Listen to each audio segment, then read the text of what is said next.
Hello, everybody. This is the Sights and Sounds of Earth. Thank you for being here.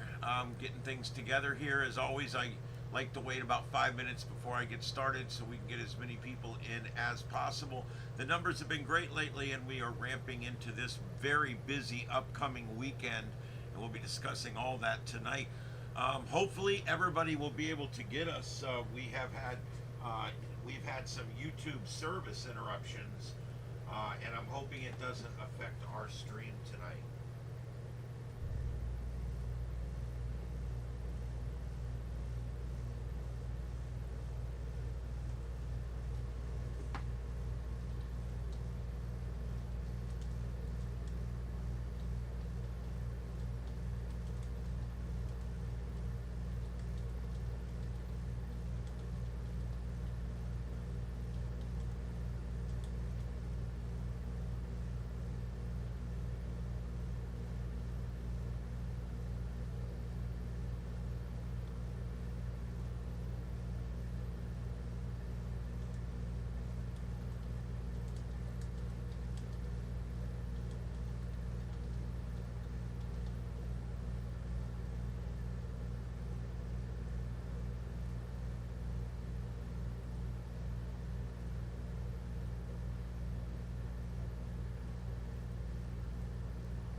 Okay, let's get things started here. I've got, I'm working on my audio. I'm going to be making some adjustments over the next couple of days that should remove all of the excess sound that you're hearing from my air unit. I talked to our production director today, who happens to be one of my really good friends that is writing programs and stuff with me. And he is going to be setting my computer up here in the next few days. This one and this one, which, by the way, is the other thing I wanted to tell you about tonight.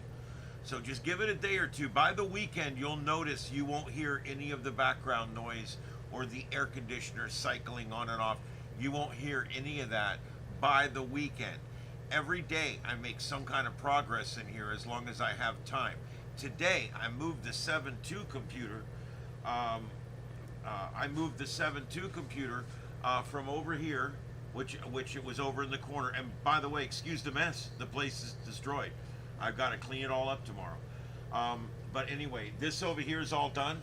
I've moved the VHF and UHF radio equipment up, and I've taken the HF equipment and put it over there because it's leaving with me in 2 weeks to go on vacation. So I'm just not even going to put it back right now. It's over there. It's ready to go on vacation. So right now, all I really worried about is I got this big 32 right here. I got the studio up for, guess what?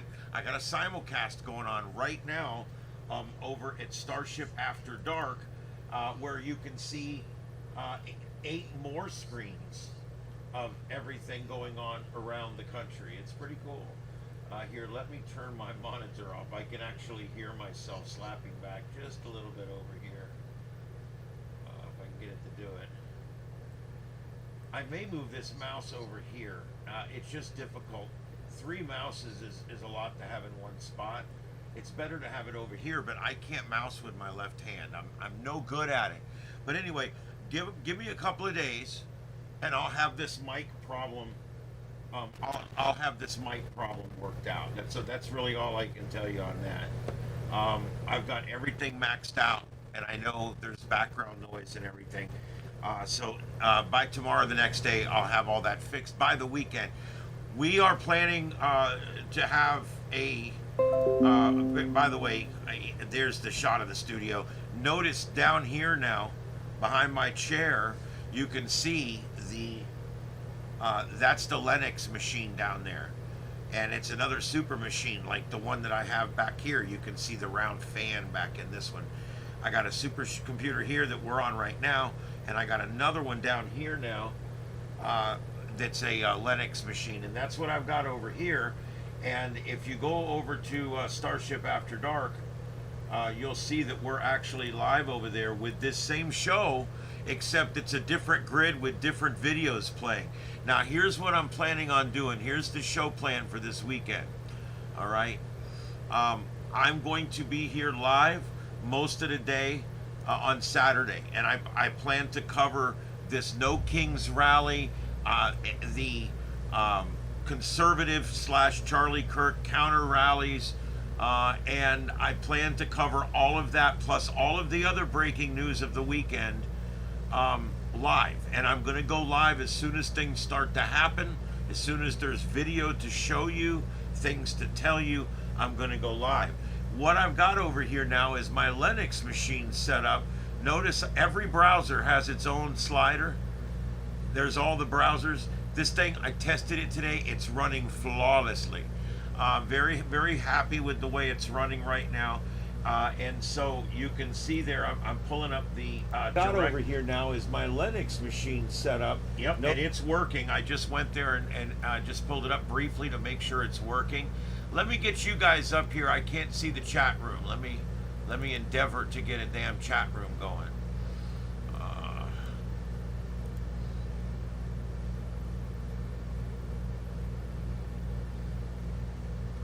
Oops, something went wrong. It's the YouTube monkey, which brings me to another story we're going to be covering in a few minutes. YouTube had a big outage just not long ago.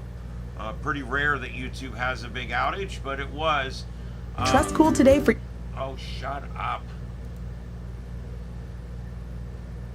Hold on. Damn it.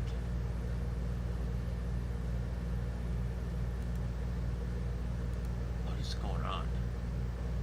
I think YouTube is a little flaky.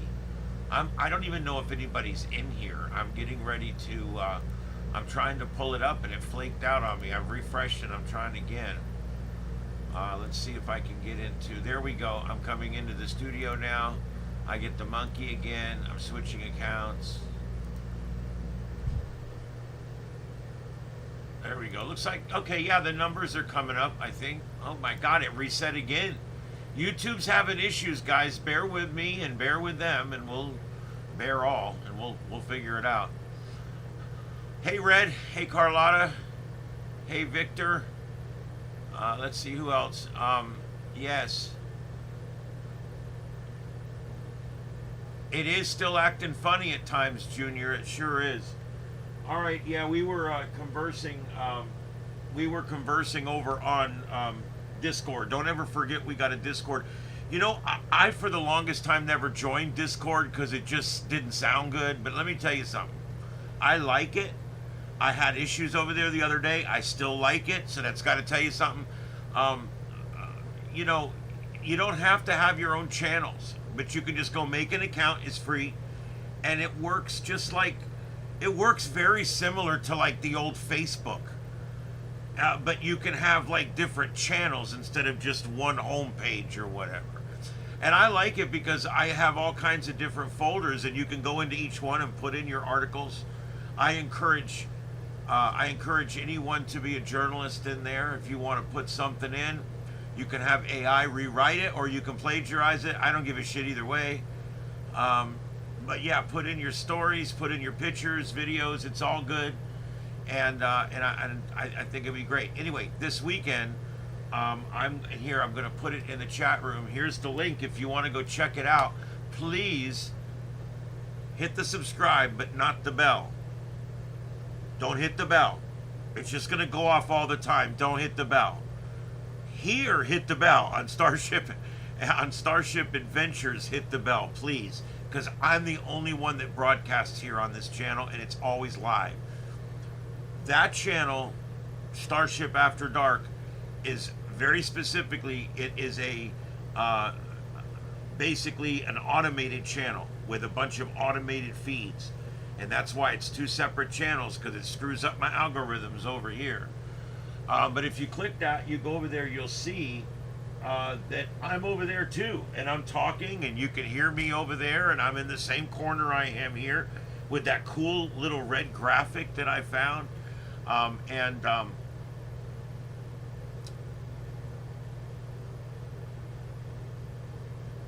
Yeah, and so anyway, yeah, you can see me over there. You can even in the background on this, you can kind of see it back here in the studio view. And then I've just got up a bunch of great views from around the country and the world. Um, well, the world, because that's Dublin, and that's somewhere in the Middle East, or I'm sorry, in Southeast Asia, and that's down in the Keys. There's some different ones, West Palm. So I just put up random live videos that I knew would stay live for the whole time I'm on. Um, this feed, however, I'm featuring above. I'm featuring several things. Right above me here, this is a guy named Chuck Bronson. He is a local thrill seeker type of cop watcher, First Amendment guy. And he is great. He's nonpartisan. He just drives around and films the cops. And he never gives them a hard time unless they give him a hard time. And it usually is pretty peaceful. And I like to watch. He's in my town, I believe, tonight. I believe he is right now in East Fort Myers. I'm not 100% sure, but I believe he is.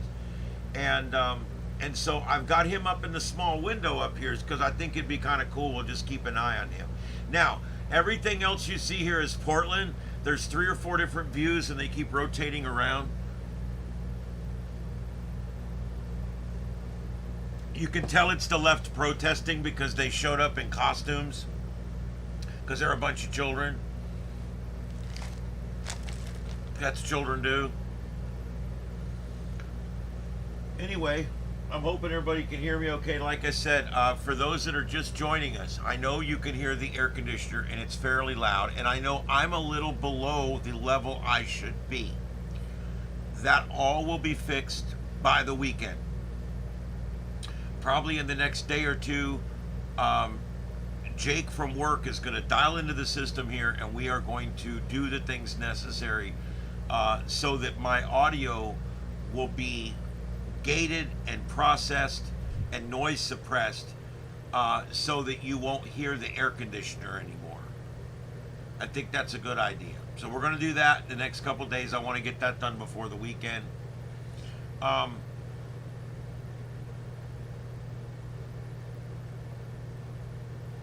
Root Man, I was a cop for a while, so I mean, carrying a gun's no big deal to me. I don't carry guns anymore. I have a gun ready to go, with 2 mags, and it's in my go bag. I've got a bag that I never take. It sits in my room, and in there is a gun with 2 magazines, a flashlight, like about 12 different things. I call it my go bag, and it just sits in there. And it's for when something big's going down, or I gotta go take care of something, or someone's trying to get in my house. But yeah, I keep that ready, but I don't even carry a gun anymore. I don't go anywhere where I need a gun. Now, when I go up to my cabin, I take a gun, but I don't carry it around town. I have it at my cabin in case I gotta, defend the place. But for the most part, I don't go out at night. I don't do anything where I need to carry a gun, so I don't. But I do 100% believe in both open and concealed carry constitutionally. Absolutely. I am a First and Second and Fourth Amendment hawk.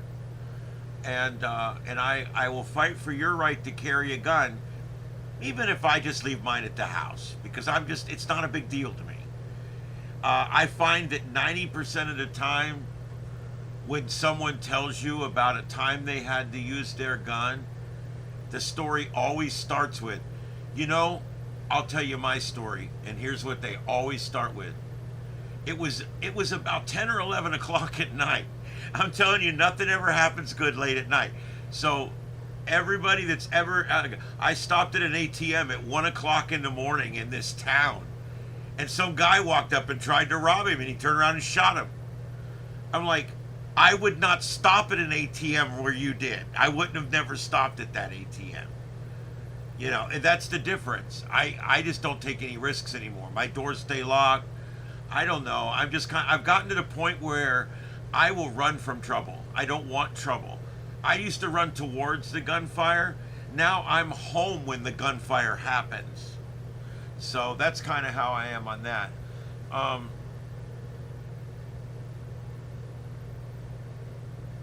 Yeah, it's good to have ammo. You should have your ammo. I mean, we all do down here in Florida. Um, we have three things down here. On every corner, there's a church, a smoke shop, and a gun store. Every corner. Um, I swear to God, because you can buy weed in smoke shops now, and they're popped up everywhere. And even though it didn't pass recreational, it's going to be on the ballot again. But here's the thing: they legalized hemp, and it's a hemp product. So now all the head stores have it. It's all of the foreign-owned gas stations have it, for that matter. So you got guns and you got marijuana and you got churches all right on the same block, every block down here, and that's kind of the way it is. It's guns are big down here. Everybody has guns down here. Crime is low down here.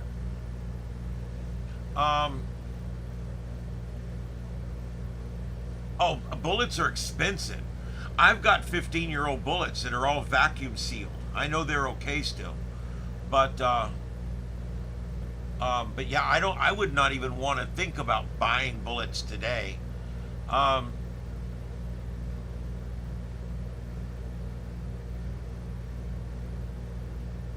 I love Georgia. I got a cabin way up on the North Carolina line, north of Blairsville, Georgia, just south of Murphy, North Carolina. You got to say it like that, Murphy, North Carolina. And then, yeah, I love it up there. That is my soul feels at home up there. Even though I love my government and my state down here, a little more than Georgia. Georgia state is getting there. As a state, it's getting more red and more conservative every day. We've got gator issues, big deal. We got shark issues too. You're more likely to get struck by lightning in Florida while you're visiting than bit by a gator or eaten by a shark. It's one of those things. We had a guy killed by a bear in Collier County last year. So now they're hunting bears. But let me tell you something. That's the first deadly bear attack in Florida in like 50 years. It's one of those things. If you fuck around and find out, it's kind of one of those things. This guy pulled his camper way out in the middle of the woods, right? And he's cooking bacon on the stove, and the bear showed up for his portion, and he fought him for it in the camper, and he ended up dying from his injuries. But he was way out in the middle of the woods in a camper all by himself with no electricity, cooking on a gas stove after dark. And this bear smelled that bacon cooking. The shark attacks, they happen every now and then down here. People usually get away with some injuries, but not a death. And gators snack on these little kick dogs, and even they don't get the cats very often. Cats rare because the cats are very fast. But them little kick dogs, man, they drag them kick dog in the water about once every 2 months around here.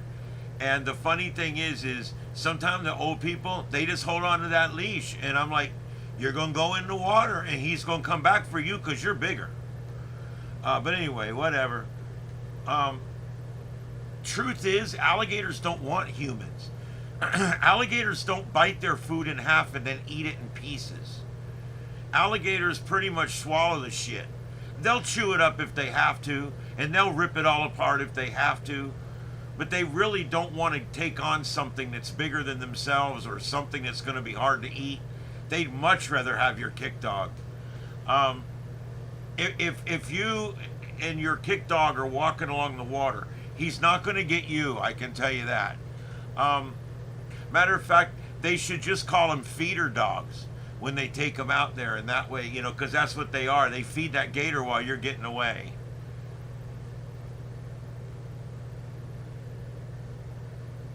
Koala bears. Oh no. Oh boy. I hope is that feed working okay over there? Leaves are, they're probably peaking now, because they're a little early this year. and I'm going up late this year, so I probably won't see much. The red oaks will probably still be holding, but I won't see a lot of the big yellows and stuff early on. Um, I don't know about Frosted Murphy. I haven't seen anything.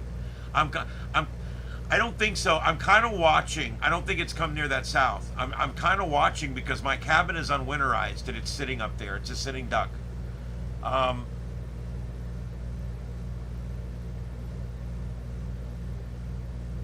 feeder dog. Oh my God. Yeah. Truthfully, there's a lot of states with more deadly animals than Florida. Or you can go to Australia where everything's 10 times bigger and 10 times more deadly and 10 times more venomous. You got to have some balls to live in Australia. That's why them guys are so tough.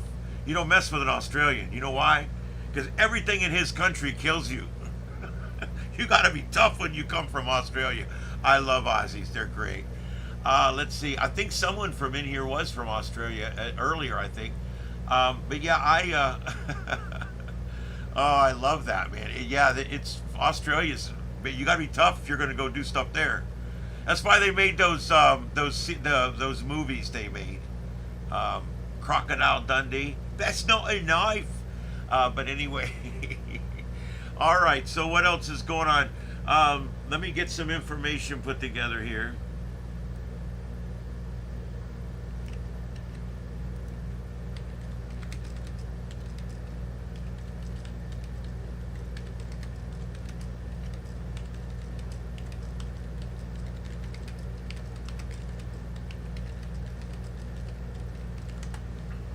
All right, let's see what we got here. Apparently, YouTube suffered some kind of major disruption. I want to get into that real quick here.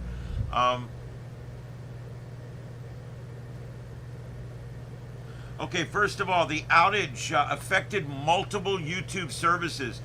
Primary YouTube platform plus YouTube Music. It also affected the YouTube TV platform.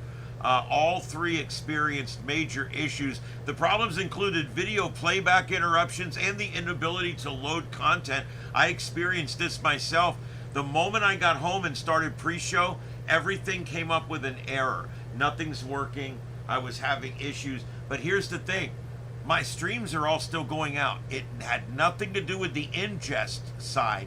It had to do with the customer side where the people are accessing the videos.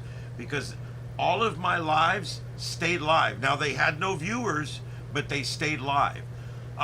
Even though some services like downloaded content and YouTube Music remained available in some cases for some users. Peak impact time in the U.S. evening hours, the highest number of reports came at about 7:55 p.m. Eastern. That was right about when I was starting my pre-show. I grabbed Chinese food on the way home. I go hot and cold on Chinese food. I'll eat the shit out of some Chinese food. And then after about a month, I won't look at that shit again for 2 months. It'll be like, oh God, no, not Chinese food. And then all of a sudden one day I'll get a hankering for some sweet and sour pork or some beef and broccoli. And man, I'll tear that shit up. I'll go all Southeast Asian and shit. And then anyway, so that's what I did tonight was some sweet and sour pork and some wonton soup and an egg roll with no seafood in it. These people that put seafood in egg rolls, there should be some kind of civil penalty for that. Anyway, peak impact time, let's see, thousands of users in the U.S. sent in outage reports during the peak. Other regions that were affected were the United Kingdom, Canada, and Australia. Reported issues roughly in the same time window. Large numbers of reports. The U.S. approximately 366,000 users reported issues via the down detector peak detector. In other countries, there were thousands of reports as well. In Norway and other places, over 320,000 reports were logged for all YouTube services with some discrepancy. Geographic spread was global. Let's see, also reported in many European countries, both East and West. Users in different continents reported service issues, North America as well as Europe and South America. Disruption included both web and app platforms. Many reports focused on the web browser version failing to load or stream being blocked. That's what I was getting. That this stream is blocked, I think it says something like that. Also, problems with the mobile apps and streaming from devices were also noticed. Although, like I said, my streams stayed up, but they have been up for a long time. YouTube acknowledged and that there was an issue, and they fixed it. The service confirmed via social media through official channels that they were aware and working to resolve the outage. Later, the issue was resolved, with the service being restored across the entire platform. No details on the root cause were publicly disclosed.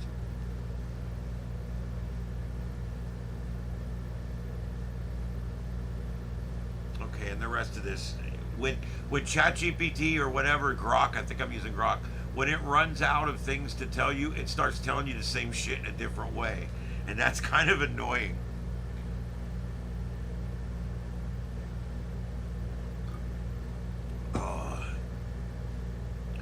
All right, let's see here. What do we got going on in the chat?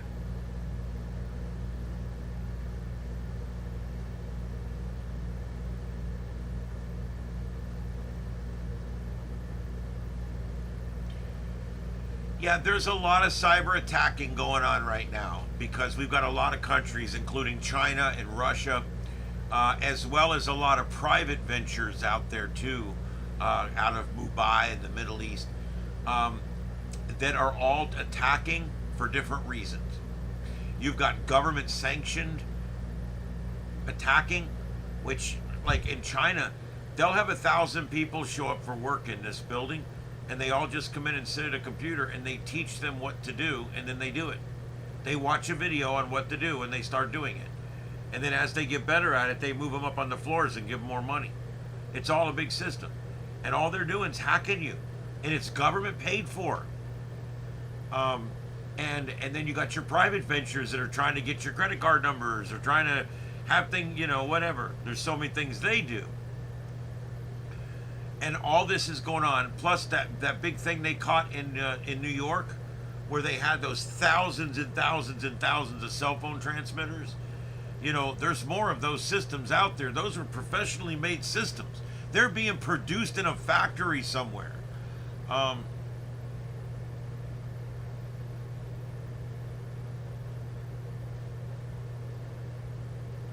Don that owned TV shops.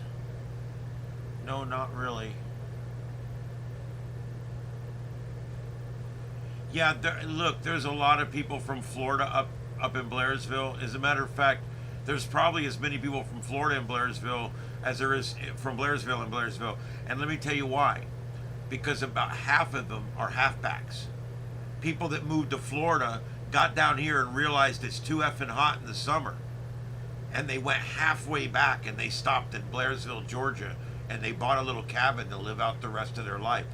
That town is filling up with Floridians, halfbacks, and Atlanta. Everybody in Atlanta has a little cabin up there that they go to every weekend. That road, I don't know what Bronson, what's the name? The Richard Russell, I think it is. No, it's not the Richard Russell. Who is it? It's Georgia 5. When you come out of the north end of Atlanta and you're going on 75 past the Beltway, once you get past the Beltway, you take a right at Canton and you head towards, get on 575. And that road will take you right around to Blairsville. And that road gets so backed up on Fridays, it turns into gridlock every Friday. People have gotten to where they stay in Atlanta during the week, and then on Friday they head for that cabin in the mountains as soon as they can get off. And that road's busy all day on Friday because there's people that will work an extra hour all week so they can get off at 1 o'clock on Friday. They've got all kinds of shit worked out because you want to get north of that head of traffic when you're heading up towards the mountains. That's why we're very careful when we travel to our cabin. We have exact times that we leave. For example, if I'm going up, I leave at 4 a.m. in the morning. If I'm coming back, I leave at 4 a.m. in the morning. That's golden hour. And I'll tell you why. If I'm leaving here, I can be just north of I-4 in Tampa in 2 hours at 6 o'clock when rush hour starts. So I got Tampa in the taillights when rush hour starts. So now I'm free. The rest of Florida is a breeze. Maybe a little slow down in Ocala, normally not a big deal. I fly right out of the state of Florida. And I'm out of the state of Florida in 5 hours from here. Then as soon as I get into Georgia, right? We're getting into Georgia. It's about for us 9 o'clock in the morning. I hit the state line. And then I drive 5 more hours up to my cabin. But here's the thing. I hit Atlanta about 11:30, 12 o'clock in the middle of the day. So I don't hit any rush hours or anything like that. I go right through the middle of Atlanta on 75. I take the HOV lane if I've got somebody with me, and I stay right in there, and I go right on through Atlanta, right through, and I get on the 575, and I go on up around. And here's the great part. I arrive at my cabin usually between 12:30 and 1 o'clock in the afternoon. That's great, because now I got 5 hours to check my cabin in the daylight, make sure everything's working, get all my shit unloaded, get my family situated, get the grill out and the chairs and stuff for the porch. I like it because I can be ready. I can have everything all ready before it gets dark, because when it gets dark in the mountains, it gets dark. Anyway, there you go. Yes, because the truth is, yeah, I wish I could. I wish I could. There's not a lot, and we'll talk about that here in just a second, but there's not a lot going on weather-wise. But yeah, I'll be going up to my cabin. These the sights and sound shows, there'll be a 10-day period where I will be on a different broadcast schedule. I don't know exactly what. I'm going to let you guys know what I'm going to try to do. I got a wireless box I'm bringing up. I got an antenna. A directional antenna pointed at a cell tower. I got 5G up there. I'm hoping that everything will run smoothly, but I know I can't do this kind of show up there. I'm probably just going to do like 30-minute or 1-hour reports from up there each day, let you guys know what's going on. And then each day I'll do a drive. If I can find some internet service, I'll get out and walk around towns and do drives and things like that. Internet's sketchy up there, but as I know where I can go and stay on the internet, and I also know a lot of these places where as long as you stay in the little town, you'll keep the internet. I want to walk around and show you guys places like Helen, Georgia, and some really cool, neat places that are up there in the Georgia mountains that are just amazing. Dams and just huge roads up over the top of 6,000 foot mountains, and I may even go up to Brasstown Bald and pay for the little tram ride up to the top so I can show you guys that. There's a lot of neat things up there, and so I'm going to be doing a lot of this. I'm going to be up there by myself. I got to go up and work on the cabin anyway, so I'm going to be up there by myself. Heath's up there. He lives in the area, and we're going to be doing some stuff. On the 1st of November, I will not be doing a Sights and Sounds that day. But I know for a fact that I'm going to be at the Ham Fest, the Stone Mountain Ham Fest in Atlanta, Georgia, and it's one of the bigger ham fests in the country, and I'm going to be there. Heath and I are going, and I'm really looking forward to that. So I will be carrying some of it live. I'm not setting up a live table or any of that, but what I am going to do is, if the internet will allow it, I'm going to go live from inside, and I'm going to walk around and show everybody all the different things going on there, talk about ham radio. It's going to be kind of cool.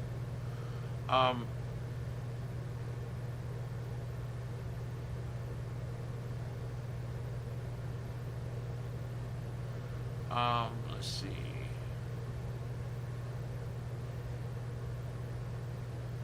Yep. Yeah, when you leave on a trip, if you do the math and you do the trial and error, we used to leave at 7 o'clock in the morning, and that just put us in Tampa at the end of rush hour. It was terrible. It put us in Atlanta at 5 p.m. in the afternoon. It was terrible. And we're just like, we can't do this anymore. And I told him, I said, If we leave at 4 a.m., everything lines up that we don't hit anything during a rush hour. And we've been doing that for 15 years now. We've been leaving at 5 a.m. from up there. Because when you're coming home, if I leave at 5 a.m., at 6 a.m., I'm driving through the middle of Atlanta and I'm putting it in my rearview mirror. And by 6:20, I'm south of the Beltway, and I'm heading for Macon. Atlanta's a bad memory. You can still smell it on the upholstery, but it's a bad memory. Anyway, I have a love-hate with Atlanta. I love Atlanta. It's neat. What a shithole.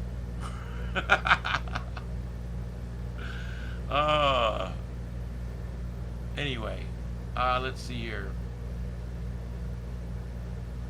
Yeah, I keep some food up there. I mean, I don't go crazy. I'm too old to think that I'm going to be one of the last ones alive. I actually am at the point now where I'm kind of a feeder. When they start chasing, push me down, because they'll get busy with me and you guys can escape and get away. I became a feeder about 10 years ago. My lungs don't work right. My legs, my back's shot. Even my eyes are getting worse. And it's just to the point where you're probably better just pushing me down.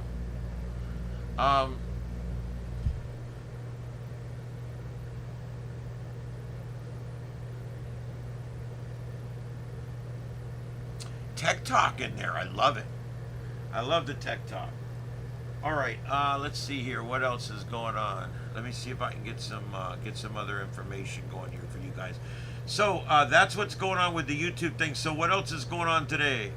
Bank of America and Bank New York Mellon sued over alleged financial ties to the Epstein-related accounts.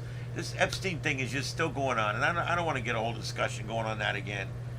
Because all it is Biden knew, Trump knew. They're both on the list. I don't care. Anyway, California governor vetoes a bill limiting air pollution regulation.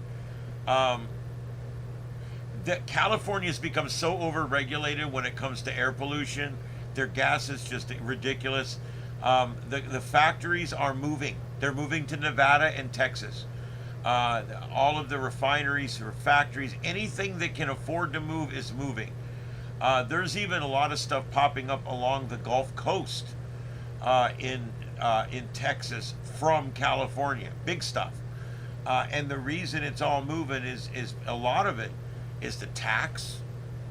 Because when you hire someone in California, you know, they're getting 7% more taken out of their income.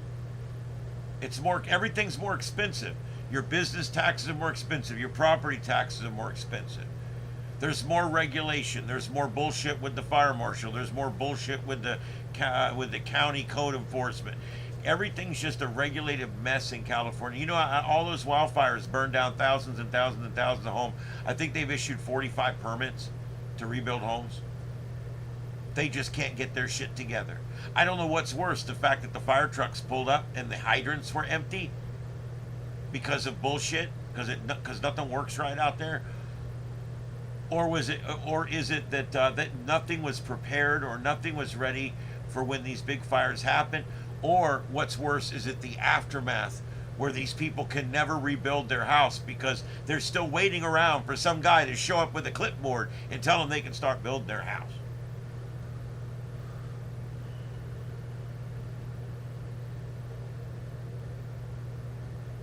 Yeah, Bill Maher's in the middle, but he's generally reasonable, and I have some respect for Bill Maher. My host Trey's been on his show a couple times, and he said it's probably the funniest show he's ever been on. Bill Maher's a funny guy, but he takes a hard line on the left sometimes, so I have a hard time back and forth with him.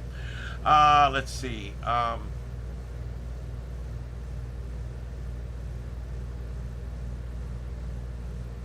Yeah, I mean, California's already in such huge debt, and they're just tripling down on it.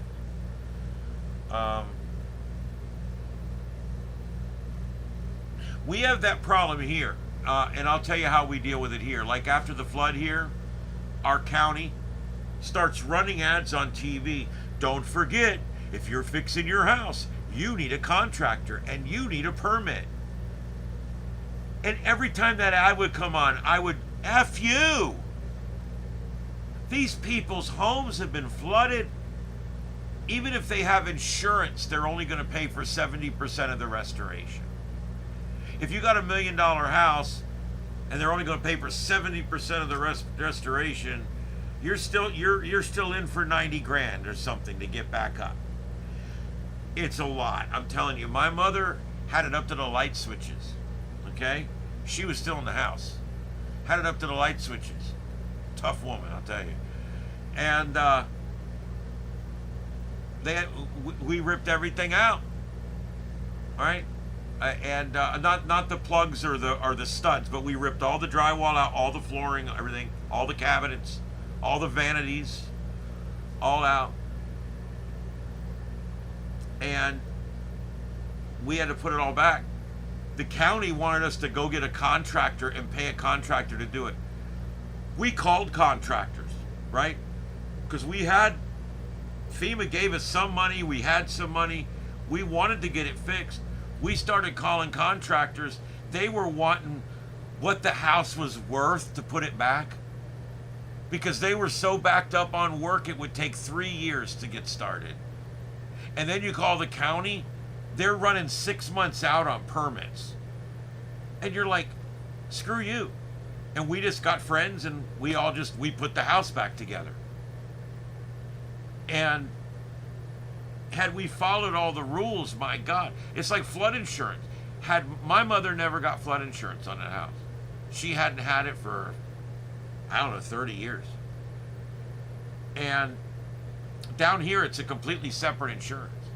Flood insurance on that house the year before it flooded, flood insurance on that house would have been $3,500 a year.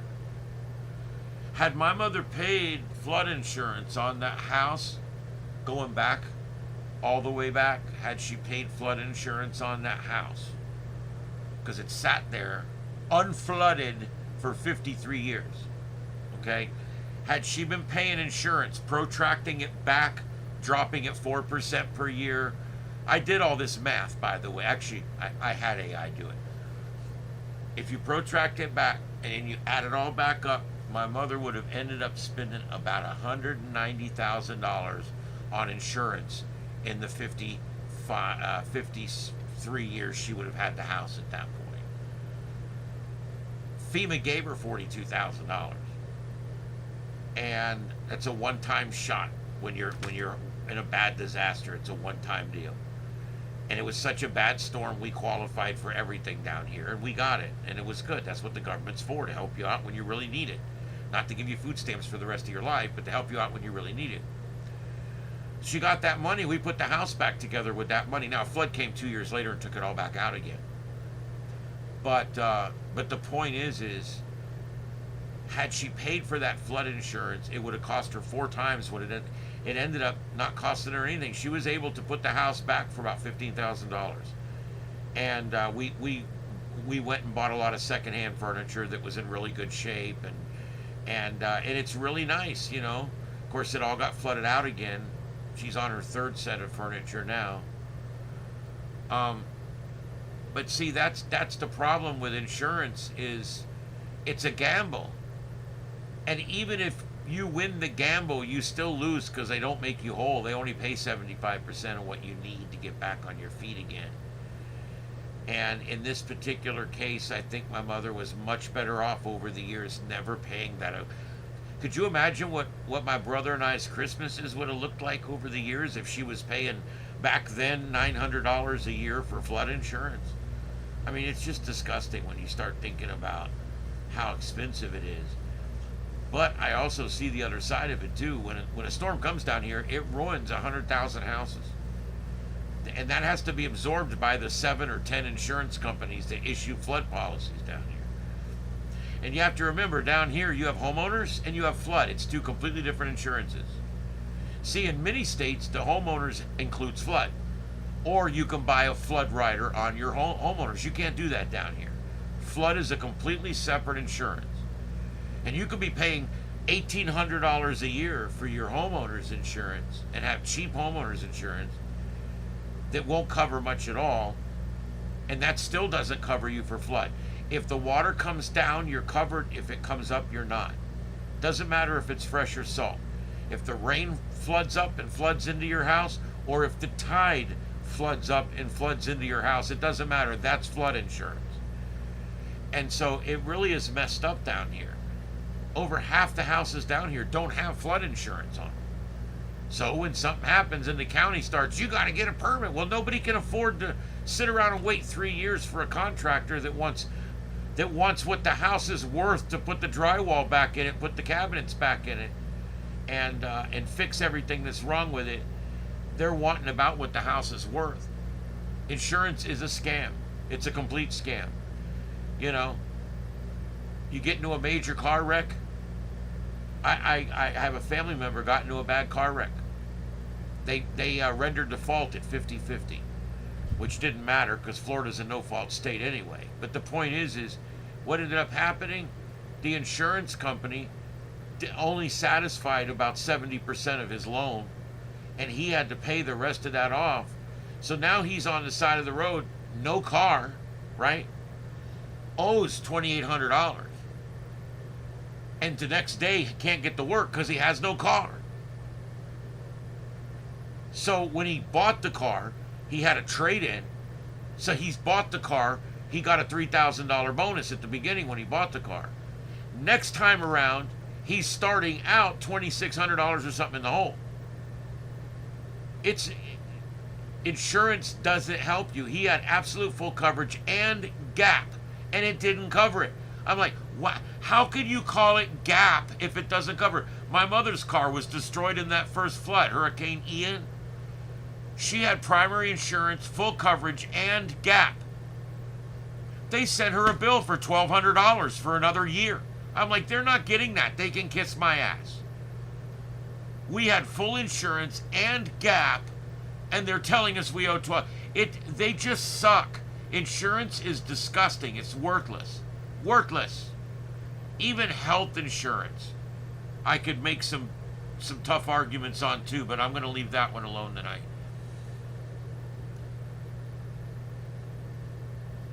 Yeah, and what gets me is if they don't get their money, they suspend my account and they suspend my insurance immediately. But when I need them, they take a year to pay me. There's people down here still in court waiting on money from insurance companies, people who had their roof ripped off during Ian. Still waiting. Insurance company, we'll give you $4,000. The roof's gone. Everything inside's wet. We'll give you $12,000. The roof's gone. Everything inside's wet. Are you hearing me? That's the way it is. The insurance is just terrible. Let me tell you what, insurance has a really bad name down here right now after these hurricanes, after 3 floods, 3 hurricanes, damage up and down the coast, plus Irma before that, plus Charlie before that. We've had a lot of hurricanes here, and people are never being made whole by insurance. And I'll tell you, people are getting damn sick of it. I'm telling you, they are. People are getting damn sick of it. All right, and tonight we're testing out. If you guys could go over there and leave a thumbs up and subscribe, I'd appreciate it. We're over on the backup channel tonight, and I'm up over there. There I am, right there on the backup channel. And I'm actually going out there too, so you could actually watch the show over there, although you're not going to see the protest. Over there, you're going to see 8 pleasant views of the world. But I'm doing this as a test. And that Linux machine is so smooth. I love it. I'm a Windows guy, but man, Linux is a smoother operating system. This one's very smooth tonight as well, but it's very smooth. I got a clock up there. I got all kinds of stuff going on. And so you can check that out there when you get a chance. If you could just go over there and throw a thumbs up and a subscribe. Do not hit the notification bell on the backup channel because it'll go off all the time and it's a pain in the ass.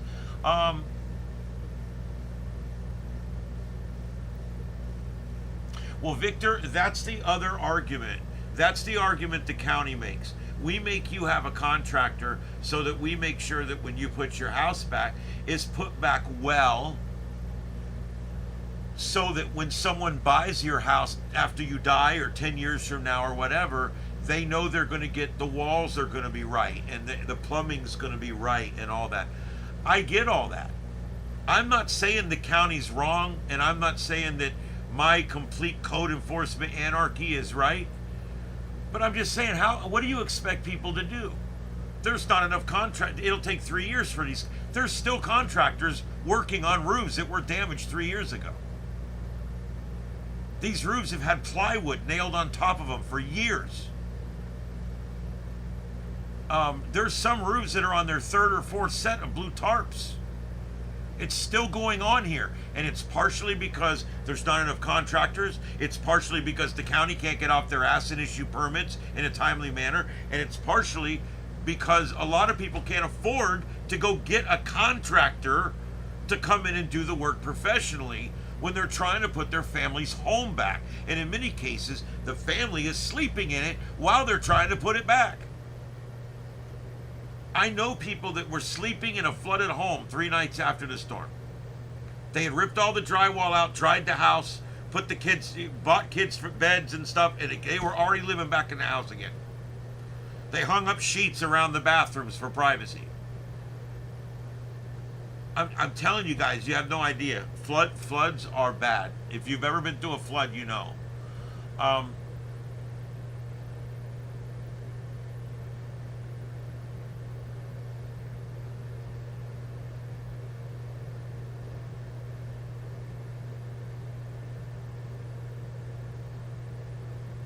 Yeah, well, your insurance is never going to sue the other guy for you. The other guy's never going to sue your insurance company for them. They're both just going to make some agreement, some handshake, and you're going to get the smallest settlement possible. They're going to get the smallest settlement possible, and you don't have a lot of recourse because you can't afford $375 an hour for an attorney.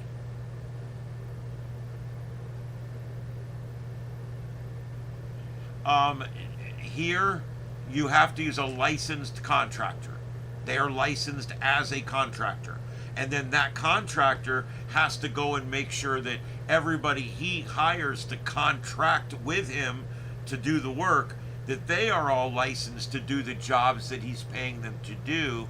That's one of his jobs under the contractor's license. But it's expensive when you have to buy a guy to come out and you have to get, whatever. It's just a lot.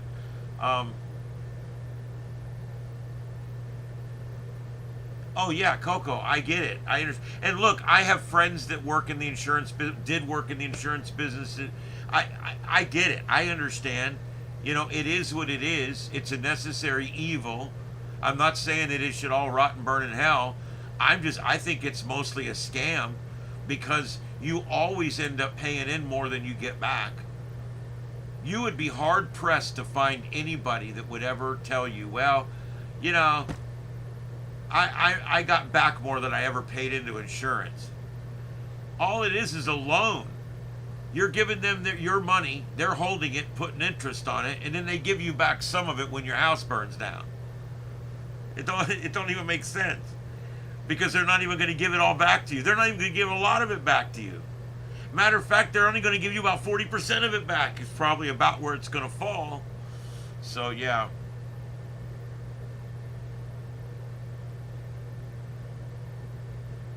Yeah. No, I understand. And like I said, if you own a nicer home and you have money, if you got some money, I would probably put insurance on it. Yeah. I'm saying for me, I don't make a lot of money. I got a small house. I got a little studio in the backyard. It doesn't behoove me to have insurance. Everything I have here has survived a Cat 4, a Cat 3, a Cat 5, and 2 Cat 3s going by out in the ocean. So I'm pretty sure I'm okay here. Zappy, I completely understand that. I do. Listen, I'm a capitalist and I'm an entrepreneur. And I understand that. Don't misunderstand me. I'm just saying, I think that they should write a policy that makes you whole and then charge you for it. instead of making you feel like they're going to make you whole and then finding out they're not going to make you whole at all. That's all I'm saying.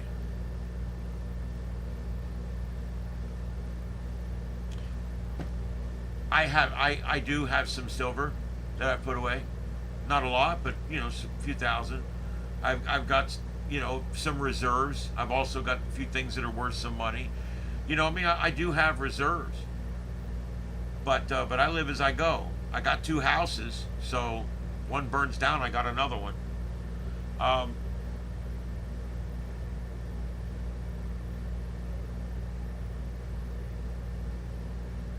That would need to be negotiated.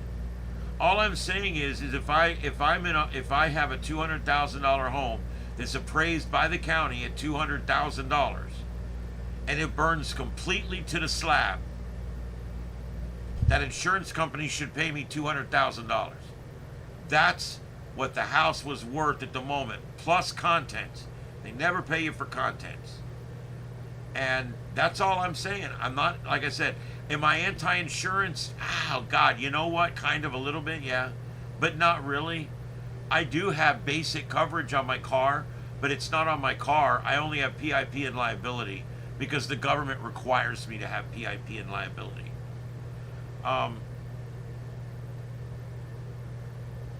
Yeah, car insurance is nuts. I wouldn't pay it. Because here's the thing. That's why I buy my cars cash. I saved up $5,000 and I went down and I paid cash for my car. You can get a $7,000 or $8,000 car if you walk in waving cash around. And I got a nice car for cash. The number one reason I don't ever pay for a car is because I won't pay for insurance. It's full coverage insurance. It won't even pay off your loan. And then you're on the side of the road, no car, and they still didn't completely pay off the loan. And now you have no down payment and no trade-in to get your next car.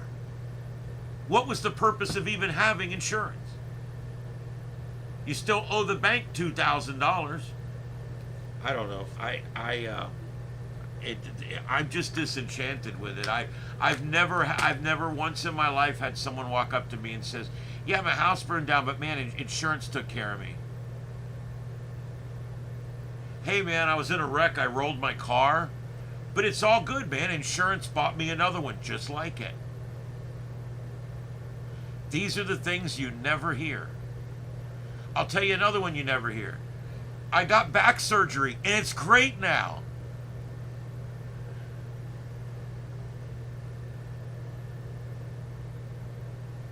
Yeah. But I'm not like anti-insurance people. I'm not even really anti anything with it.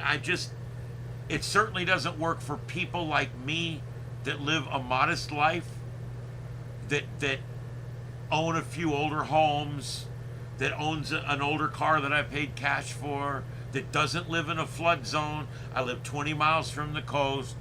I strap my house down. I board my house up. I do all the things I'm supposed to do. There's no reason for me to have insurance on any of this. If it goes, I just change my lifestyle a different way and live in the other house. But I'm just not going to waste my money on insurance. But if I had the money and I had a really, really nice house, I probably would. Like I said, I'm not hardline on this. I'm just saying, for me, for my mother, insurance would have wasted her. It would have bled her dry over the years, and she would be right back where she is right now. Do you believe what? I had a guy tell me the other day on some of these new cars what they have to do. Like, I know even 20 years ago there was cars where you had to take the front tire off to change the battery. There's some weird things now in these cars. There's like, if you want to change the light bulb, like I got 2 light bulbs in the front of my car. I want to change them to LED. To do it, I have to jack the car up and take the 2 front tires off. Then I have to have a special tool, which I bought, to take out this special plug. And then I open this door up and I reach way up inside there and I can take it off, and the wire's long enough that it will pull down out of the hole and I can change the bulb out. I gotta jack the front of the car up and take the tires off to put new turn signal bulbs in it. Now I love my Hyundai. I'm not bitching, but still. Um,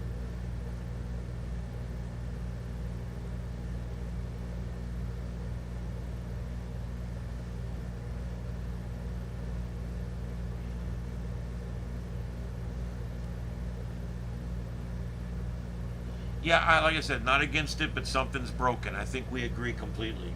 Um, it's a necessary evil, unfortunately. All right, so again, there, Red, I see that you were over there. I appreciate anybody that goes over to the other stream. It'd be really nice if you could go over there. What we were doing tonight is we're testing the stream because I'm going to let you guys know this coming weekend, this especially Saturday, but mostly over the entire weekend, I will be here live in this studio, and I'm going to be covering this civil unrest. It's going to be going on. You can see the all the costumes are out tonight. It's funny because American liberals are the only protesters in the entire world that protest with children's costumes on. So it's kind of cool because you can tell who you're watching. You know what I mean? I really don't understand that, but whatever. All right, so here we go. This is there's the link to that video. If you guys could go over and do a thumbs up and a subscribe. Don't hit the bell though, just hit the subscribe. I'd appreciate it. We're trying to get the numbers up over there. We're at 534. I'm trying to get over 1,000 so I can go ahead and get things going over there. Oh,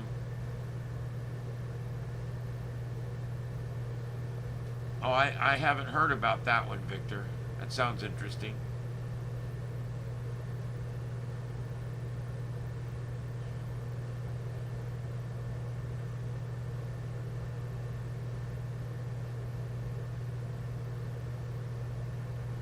Yeah, my car had all incandescent bulbs in the front, in the headlights, but I looked it up and it'll take LED replacements, and so I put all 4 LEDs in the front, and then I think I told some of you guys, I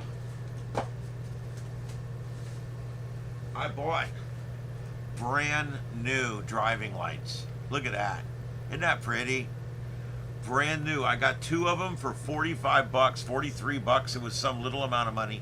They still have the factory plastic on them. I'm taking these to Georgia with me, and while I'm up there, at some point, I'm going to jack the front of the car up and put it up on blocks.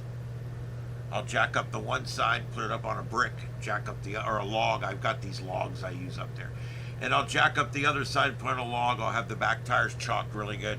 And while I have it up there, I'm going to take the 2 front tires off. While those tires are off, it's going to make it easier to take the front bumper off, which you have to do. These things here actually help hold the bumper. These things here. So these lights go behind the bumper, so you have to take the bumper completely off, which is not that big a deal. I bought the 3-tool set to take all these plugs out. So while it's jacked up and I can work on it up there, and I have nowhere to go for 2 days in the car, I'm going to take the bumper off, and I'm going to put these 2 lights down on it, and I've got LED amber bulbs to go in here. They're going to look so cool in this. And then I got thinking about it. I might get creative. Because see this side piece right here? It doesn't do anything. Notice this piece right here, this whole area right here? It's just for looks. It doesn't do anything. The light doesn't shine in there. See what I mean? So I started looking. And now I'm thinking about ordering 2 little push plug type bulbs to go in there. And I'm thinking about putting parking lights in there. I think that would look cool. So I might do that. I haven't decided yet. But anyway, so I got these, and I also have a set of fog light, a set of they flash. They're driving lights. They're amber lights. They do all kinds of stuff. It's a set of like multi-purpose lights, really bright driving lights. They go on the front. So while I have the bumper off and while I have everything off, I'm going to mount those as well. So when I get all done, my car's going to have some really nice lighting in the front. So when I go out to do live drives and stuff like that and storm chase, I'm going to have all that stuff. Plus that light bar I bought, that light, you can just flip it on and it shines light all the way around the car and it doesn't flash. And when you do that, it's really bright. And so it's kind of neat now because if we're out filming, I can really throw a lot of light now. But anyway, I thought that was really cool. That whole driving light thing with the bulbs and those is about 90 bucks. I'm going to be able to put brand new LED driving lights on my car for about 90 bucks. Yeah, I think you can get away with amber headlights, but my headlights are white. My high beams are LED white. My low beams are LED white. And my driving lights, these are not the headlights, but the driving lights that are in the bumper, that's what those are. Those can be either amber or white. The only restriction in the front, of course, you can't ever use blue, and you can't use red to the front or the sides other than in the rear. Those are really the restrictions I'm dealing with, and I don't care about any of that. I have replaced all of the rear lights with LEDs. They're all bright as hell. They look really good. But the front, I'm still working on the turn signal bulbs and stuff like that. But I'm going to get all that while I'm up there, because while the bumper's off and while the tires are off, it's going to be really easy to go ahead and change those parking lights out too. And then I can get that car is in a weird position right now. It's a 2011. You know what's really interesting about that? It's too old. They're not making parts for it anymore because it's older, right? As far as like headlights and stuff, they're starting to discontinue. But here's the thing. There's a lot. The market is flooded with parts for these cars, and they're getting old now, so they're starting to come off the road. And so what ends up happening is the parts that remain out there get cheaper and cheaper and cheaper. These lights I bought probably at some time were $139 a piece. But right now, they're just trying to liquidate them because these cars are not getting any younger, and they don't want to be stuck with lights for cars that are not around anymore.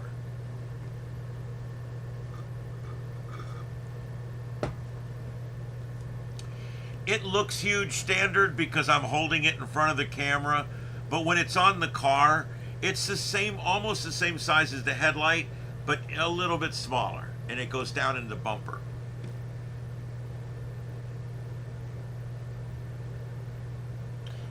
I'm not sure if these are OEM or if they're brand new aftermarket. I don't know, but they're beautiful. They look great, and they're heavy. They seem to be OEM, but I don't know. I don't really care. All my LEDs are aftermarket. I know because the turn signal ones I put in the back, when my channel is not coming in well because I'm way up north of my area and I'm listening to my radio station, when I put the blinker on, it goes and that's because I bought cheap turn signal bulbs, I think. All right, let's take a look at what's going on real quick. Let's see, we've been on about an hour and 8 minutes now. My name's Ian. This is Starship Adventures. We are broadcasting live tonight from Starship Studios, where it's a mess. I've been working in here all day. I want to show you down here, not all day, I worked in here up until 1:30 when I went to work to produce radio. Down here, you can see below me here, this is that's the Linux machine that's doing the other channel right now. It's another gaming supercomputer with a very fast chip and everything in it, and it's got lots of RAM. That one running Linux runs, it's smooth as glass. I've never seen anything like it. And we've got this whole stream going on. And the neat thing is, my camera is a phone that I bought and ended up not using. It's an S10. And it's a nice phone. I bought it thinking it was the big one. It ended up being the mini version, and I didn't want to use it. So rather than send it back, I'm using it for my camera. I like it because I can see myself. I can see what it looks like in like a monitor, basically. And then that program sends the signal through my local internet into my system here, and guess what? It sends the same camera into both systems. Look at this, it's on both systems. What's really cool about that is that I'm on one camera, but my camera's on both systems. I only need one camera. That's really cool. And then audio, I just put another mic right here. This red mic right here is for the Lennox channel. I may go ahead. I'm probably going to consolidate the audio also into one audio source that I can then send to both machines. I've got a board over there. I'm probably going to put a board in, and I'm going to bring the mics into the board, and then I'm going to output the board into both computers. So we'll see how that goes, but that's what I got going on. All right, so anyway, we're broadcasting live from Southwest Florida, which is Fort Myers, and we are worldwide on YouTube. Post the crash that happened at about 7:55 tonight. YouTube experienced some kind of major malfunction, but they have recovered from it, and we're going to do this. This is the Sights and Sounds of Earth show, and we are on every night, just about, pretty much. We will be on every night this week and next week, and we are on every night at 9 p.m. if not earlier. On Saturday, I plan to be on all day and all evening through the night. It's going to be my Jerry Lewis telethon, if you guys know the reference I'm referring to. Jerry Lewis used to do that telethon all day and all night. He used to stay up 26 hours to do that telethon and raise that money for the kids with muscular dystrophy. Jerry's kids, as they called him. And I used to always have such an amazing amount of respect for that man. But anyway, the point is like that, I'm going to be here all day and all night. I'm probably going to go live sometime late morning, maybe around noon. Remember, Chicago and Portland are hours behind me here in Eastern Time. Okay, so if I go on at noon, that's only like 10 or 11 o'clock in Chicago, and it's only like 9 o'clock in Portland. I don't know what time all this stuff's going to get started. I didn't see any hard times on the one that's supposed to happen here, but I suspect there's going to be live cameras up from all over the country, and there's supposed to be a lot of counter protesting, a lot of Charlie Kirk inspired counter protesting going on too, a lot of Trump supporters, a lot of ICE supporters that are going to be coming out. And when this happens, hey Bill, hey Michelle, and everybody that's here, I hope I didn't miss anybody. Standard, I think I said hi. But anyway, if I missed you guys, I'm sorry. Joe Patterson, hey, welcome to the show. Anyway, so when we do this coverage, I'm going to go live. As soon as I have enough cameras to fill the holes, I'm going to go live. I'm going to put tags on them to show you what town is what. Okay, and I'm going to try very hard to keep those right and keep them updated, but it's not going to be easy for me, I'm letting you know. That's very difficult when I start adding all the little tags, because now everything I change is twice as difficult. But I'm going to try. Also, once I get enough streams up on this one, we're going to go live, and then I'm going to start looking for more streams on this one. And I plan to go live on this one as well. And we're going to be using, I'm going to be using the full 9 screen on both. So you'll be able to see 8 different scenes over here and 8 different scenes over here. So if you have 2 devices, you could literally pull it up on both devices, and you'd be able to hear me on either one. And I also will have sounds, left and right ear separate. I'll have scanner, I'll have natural sound from the event, plus my own commentary. We're going to have the flight tracker to see what's going on with the flights, because remember, we got the laser threats. There's threats to take down the choppers with laser beams that'll be fired into the pilot's eyes. Diabolical, the left is. And they also, I'm sure there's going to be at least 500 of those stuffed animals out there. This ought to be really fun. It's going to look like a protest in the 100 Acre Wood, if you know what I mean. Do I have any Winnie the Pooh fans out there? Come on. All right. Anyway, or was it 1,000 Acre Wood? I think it was the 1,000 Acre Woods. I don't remember. Anyway, you guys have to tell me. I love Winnie the Pooh. I got my Winnie the Pooh that I got when I was a year old up here in a bag right up there. 55-year-old Winnie the Pooh. I have a few sentimental things in my life, and that's one of them.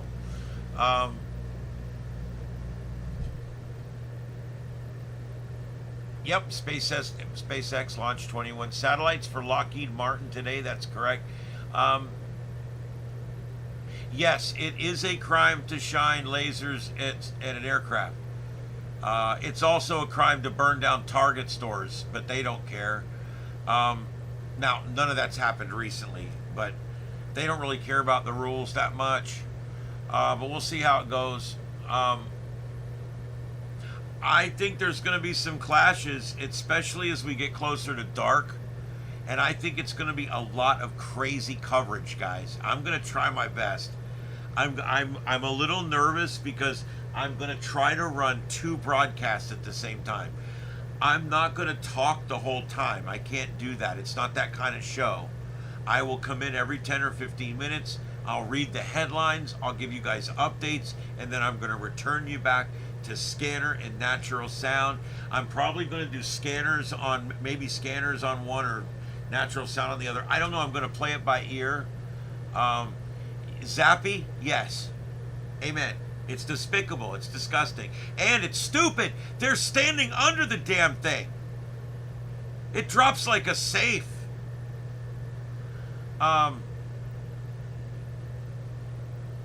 Yeah, it's pretty damn stupid. They apparently got thousands of these green lasers and they've given them out to everybody and they're all holding on to them. Well, last weekend, I kept telling you guys last weekend, Friday night, Saturday night, kept saying, where's the choppers? Where's it? No federal choppers, no local police choppers, no med choppers, no TV station choppers, no private sightseeing choppers, nothing. Literally like closed airspace. And then late Saturday, we figured out why. They caught wind of this whole laser thing going on. And then on Sunday, I hear a statement from one of the cops that's like, well, we heard about the laser thing, and so we didn't want to risk any of our aircraft. And so, that way it was kind of, we were out ahead of that, and it didn't affect anything and this and that. And I'm thinking, they took your air ops out by just threatening something. Don't tell me they didn't affect your operations. They took out your eye in the sky. They took out your biggest freaking advantage in the entire world by just saying they were going to do something.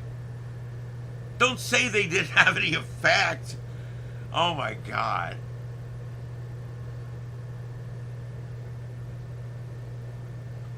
I don't know. I don't know what see. No lasers were ever shot in the air, so nobody really knows. It could be a complete hoax. I don't think it is. I also don't think it's going to be as dramatic as they think it's going to be.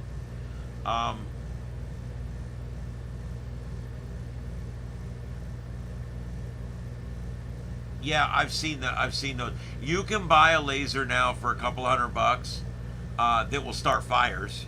I mean, it will like burn through things, and you can cut through things with it. It's pretty cool. Yeah, it's amazing. I mean, what we're doing now is something else.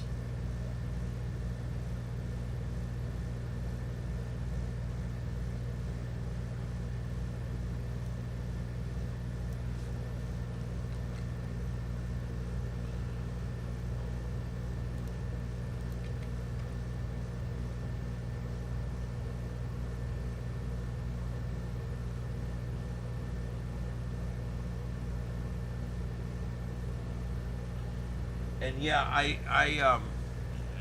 let's see what else. Oh, Zappy. I don't know about that notice, whether it was sent out or not. I don't know. I'm not sure how I would check that. I'm not into aviation as much as other things, but well, that's not going to happen. if you guys remember on Saturday this last week, we had the conservatives on one side of the street, the liberals on the other side of the street. You know, the people who were pro-justice, pro-police, pro-America on one side of the street, and then we had basically the people who were anti-justice, pro-illegal immigration on the other side of the street. And they kept coming over and attacking the conservatives. It was really, it sucked. The one guy came over at one point and he hit some guy in the face with his fist, but he must have been holding a rock because he hit this guy pretty hard.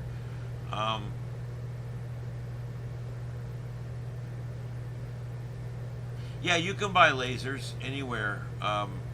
You can buy them all the way up, like we said, to the ones that will actually laze through things, so light materials and stuff like that. Yeah, they've had these high-powered. They called them stellar lasers, or oh, there was another name for them. They were originally the one big thing they were using them for originally was like for instructors to point at the whiteboard, or out at night to point at the constellation you're talking about in the sky. It was used for instructional stuff, lasers at first, and tormenting cats.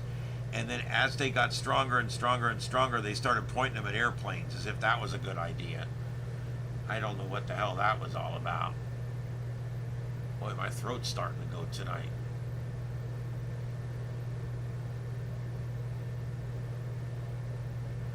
Wow. I know there's so many things banned in other places.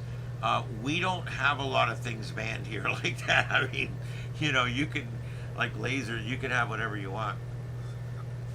All right, I need about 2 minutes, guys. Excuse me.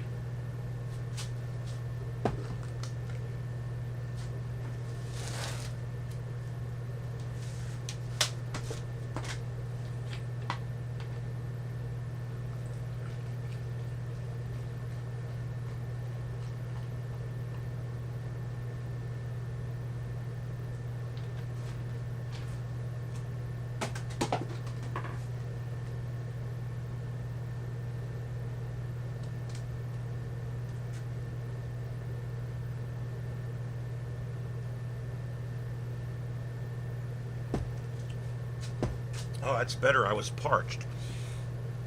Okay. Where were we?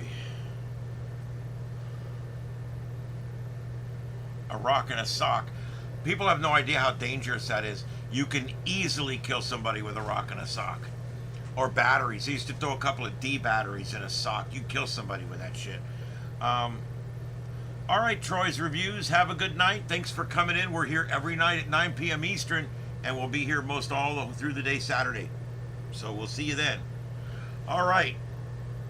What's going on tonight? Well, we're in Portland, of course. And we've got about 4 live shots here. It's duplicated a little bit. But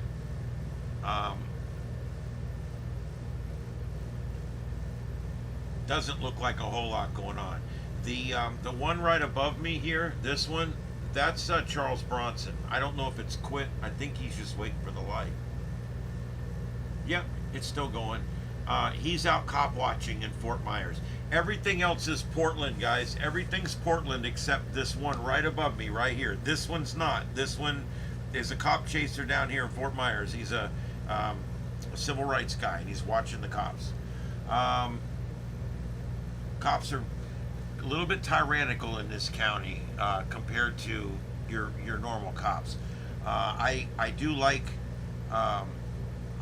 cops to to not let things get out of hand, like in Portland and these places like that. So, but policing is a blend between what you need to do and what you have to do, and the Constitution must be the overriding rule in any kind of policing. Yeah, the zoo animals are back. I see that. I've already caught a couple of glimpses of them. They got these little coolers that drive around now, and I thought that was cool. You go to the beach and your cooler just follows you, I guess, and like it gets there after you do. No, I guess it's like food delivery or something. But I can't believe people don't mess with these things. First of all, you have to understand, I have no faith in the human race anymore. I look at everything as, how is humans going to screw this up? How are humans going to screw this next thing up? And so I can't believe those things can run around all day and not get messed with. But anyway, I don't know. There's one shot there that looks like there's a lot of people, but I'm not sure if what's going on with that. I don't have a whole lot of information on what's going on but I'm going to see what I can come up with real quick.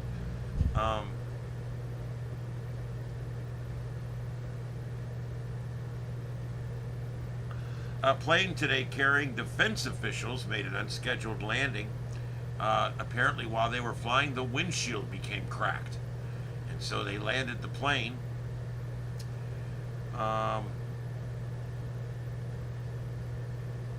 Okay, here we go. Cybersecurity alert. Vulnerabilities threaten critical federal systems. They're reporting that they have been made aware of an imminent risk.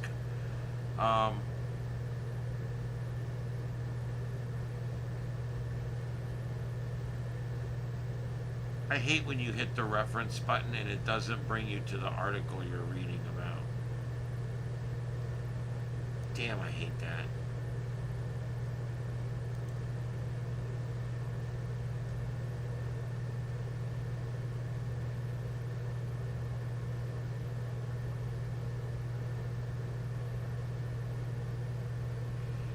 Yeah, there's a lot more today on this. The government shutdown is causing all kinds of issues. This is a Democrat shutdown. The Republicans have offered a clean CR, meaning there's absolutely no reason not to just sign it, open the government back up, and then start to negotiate the next step. But you've got Schmuck Schumer up there that they can't seem to. He just has to be an asshole about everything, and so he's decided now that he's just going to keep the government shut down. We are on week 3 of the shutdown, ladies and gentlemen. Week ass 3 of the shutdown, and this shit is still going on, and it's absolutely ridiculous. Why did that stop going? We do have this area right here on the radar. This green circle, there's a slight risk of severe weather tonight, and there is a couple of cells moving up. Let me reset. I'm telling you what, when you guys said there's issues on the internet, I've had 3 or 4 different services tonight not work properly, including now Radar Omega has froze up on me twice, and it normally doesn't do that. So here we go. These are what these storms are supposed to look like. Here they come, and not that severe. Let's put this on the side by side. Do we see any rotation as they come up?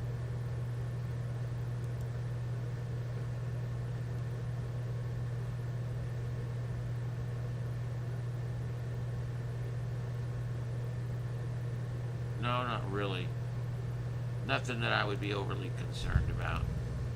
So yeah, that's why there's severe thunderstorm warnings there. There's 2 of them. And that's why those are not tornado warnings, because there's no rotation. So not really a big threat right now. If you're watching on Starship After Dark, come on over to Starship Studios, and you can participate with us in the chat room.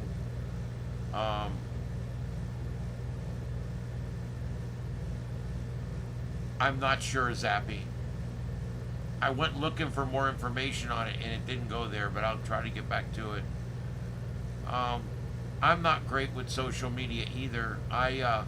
Back when I did ghost hunting, everything we did was on Facebook and Justin TV back then. Of course, Justin TV went away, and so did my 206 episodes.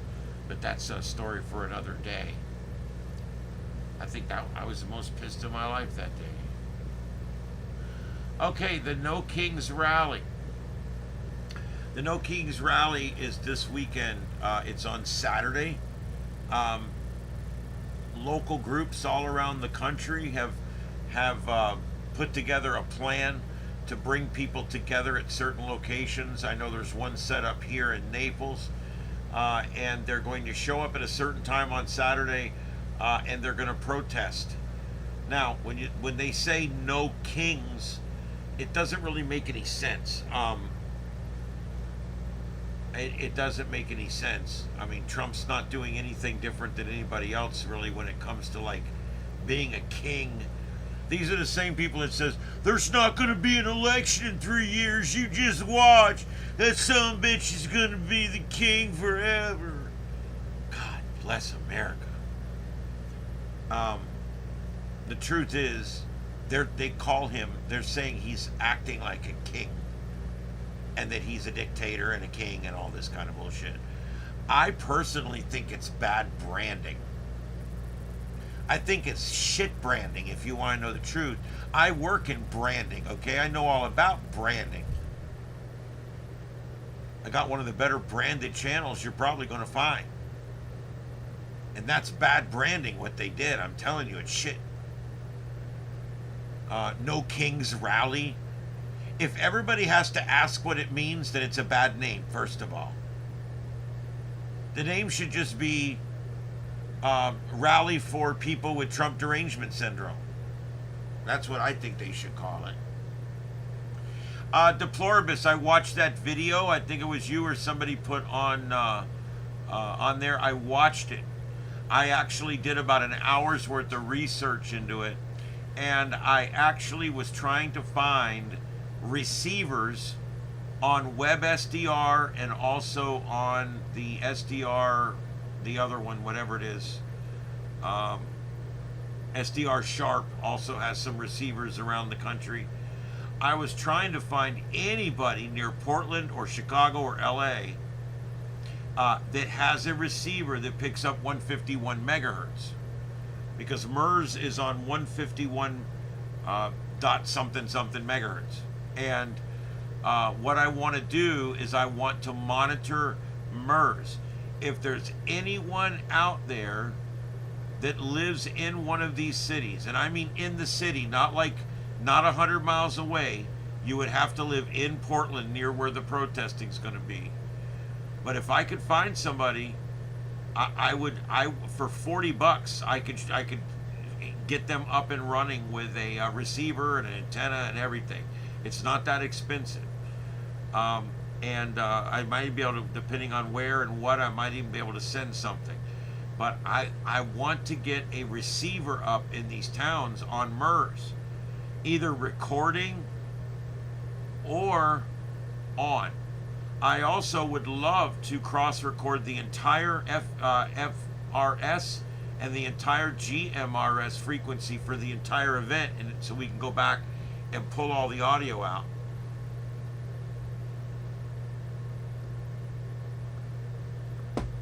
And I ran into dead ends. I have no receivers, no way to receive the data. If you know what needs to happen, and I would do it here, but I'm going to be on the air here, and the one here is not going to be that big a deal. But we need someone that's going to this rally.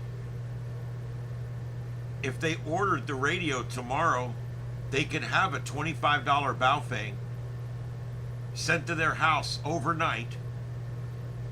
I'll give them my number. They call me. I walk them through programming it. It takes about 10 minutes.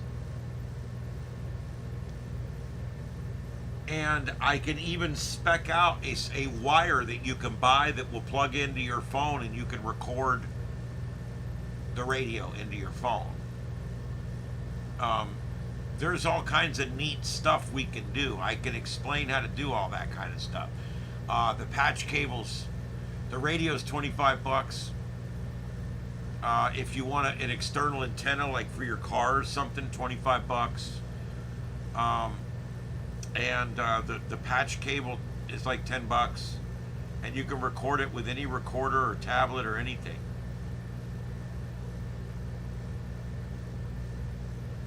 I'm just saying, I'm very interested in these radio communications, but I have no way of getting them.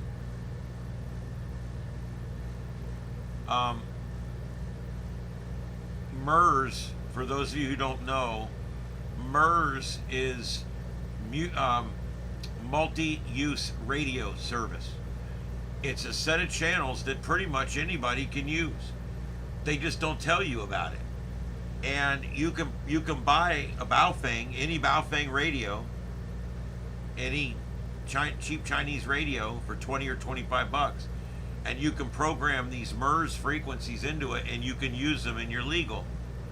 And there's also FRS. That gets a little complicated, but you can program those in there.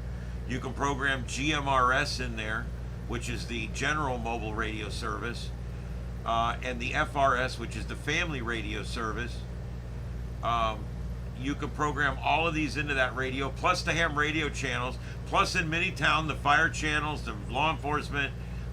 You can put in the trains, you can put in the weather radios. I suggest everybody in here tonight buys them a $25 Baofeng two-way radio. And I will love to, I'll come in here one night and show y'all. We can all program them together. I'd love to do it. I think it should be in every emergency kit. And you should have it programmed with certain channels. I'll even make the program so all you have to do is download the program, download the free program called Chirp, download my code plug that I made for you, copy it over. It's a 5-minute process. I'll show you how to do it. And then you'll have everything in your radio: MERS, FRS, GMRS, the entire Marine band, including Marine 16, the emergency calling channel. You'll have you can have all the amateur radio in your area, including the emergency frequencies for them. You can Skywarn. You can also have all the frequencies in there for all the weather radios. So when you're traveling around, you can flip it around and always have a NOAA weather radio that works. Take that same radio again and look up the business frequencies, the school frequencies. You can go right into that radio, into Chirp, and download all of the frequencies for that area. And I think this is something, I really think this is something that everybody should do, whether you're in the ham radio or not. This is something that's so cheap and so just incredibly inexpensive. I'll get the new version later. All right, I want to show you guys this. Let me get this set up. Give me just a second.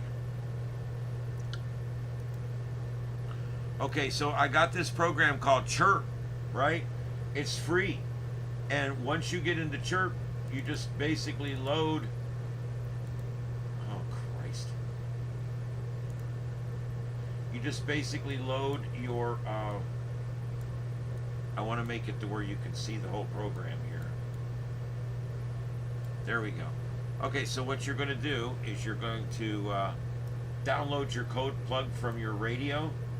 Right here, radio, download. You set it for the type of radio that you have, the COM port, the radio. This is all very simple, very easy to do. And then you'll read your radio. And when you read your radio, it's going to look something like this. This is one of the current programs I'm using. When you read your radio, there it is. There's all the frequencies in your radio. There's the name that shows up on the display. There's the type of squelch, and I'll explain all this. I'll send you the program so you don't even have to worry about it. Just put it in your radio. But here's all the different things, whether you want to scan it or not, what kind it is, FM or frequency modulation. But I'll send this so you don't have to type all this in. I'll send it to you. And then all you do is hook up the cable and blow this into your radio. You always download your radio, select all of the channels you want, copy, paste them into your code plug, and send them back to your radio. That's all you got to do. This is so easier.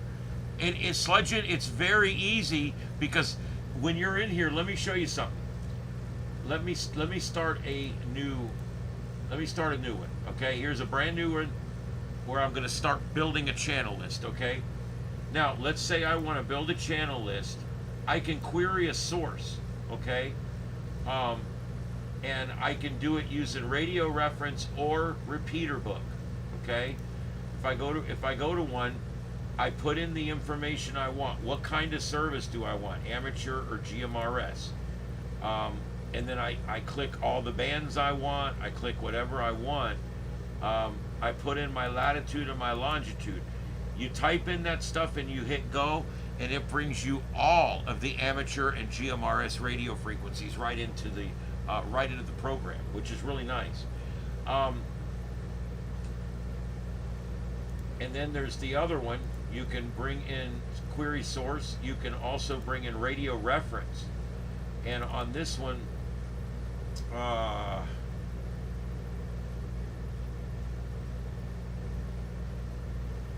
I have a password, but I'm not sure what it is. Hold on.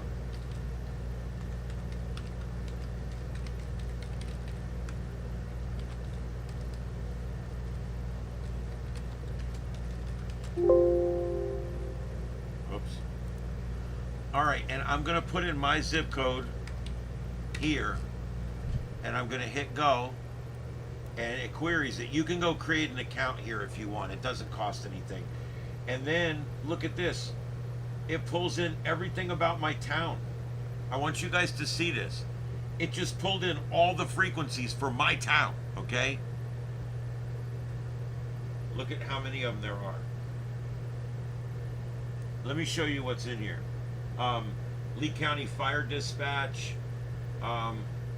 Riverdale Senior High School, Lehigh Senior High School, Three Oaks, Riverdale, Oak-Hammock High School, Sunset Elementary School, Cape Coral High School, Treeline Elementary School. These are all schools. Fort Myers Amateur Radio Club, Racy's channel.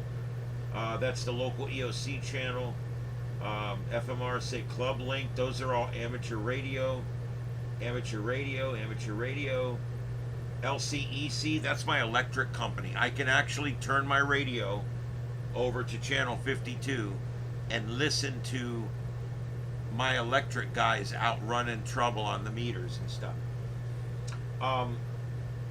FedEx Ground, Hampton Inn, the Pink Shell Resort. These are all licensed radio frequencies. There's the Hyatt, SSR, whatever that is, Pink Shell, Barefoot Beach, Spanish Wells. These are all big resorts that have bought call signs and frequencies. And then here we go. This gets into ground and tower frequencies for the airport. Yeah, here's all your airline stuff. Some of the radios will receive this, some won't, depending on which model you buy. But there's all the page field ops. These are for both of our airports. So look at that. I was able to pull up 127 frequencies that are ready to use and just copy them to my radio and blow them in. And I can just go through them and it'll say whatever it says right here on the display on my radio. That's how easy it is. Yeah, Chirp will work on a Linux. I think if not through Wine, I don't know if there's a Linux version, but I know it'll work on Wine. Lee County Racy's. No, not Racy. Racy's, Aries and Racy's is the amateur radio emergency service teams. They don't do a whole lot anymore, but they are still out there. They do practice. Aries stands for Amateur Radio Emergency Service, and Racy's is I forget, whatever. But those are the emergency services through amateur radio. So that's Chirp in a nutshell. But let me show you something else you can do. Okay, let me go and select all of these and delete all of these.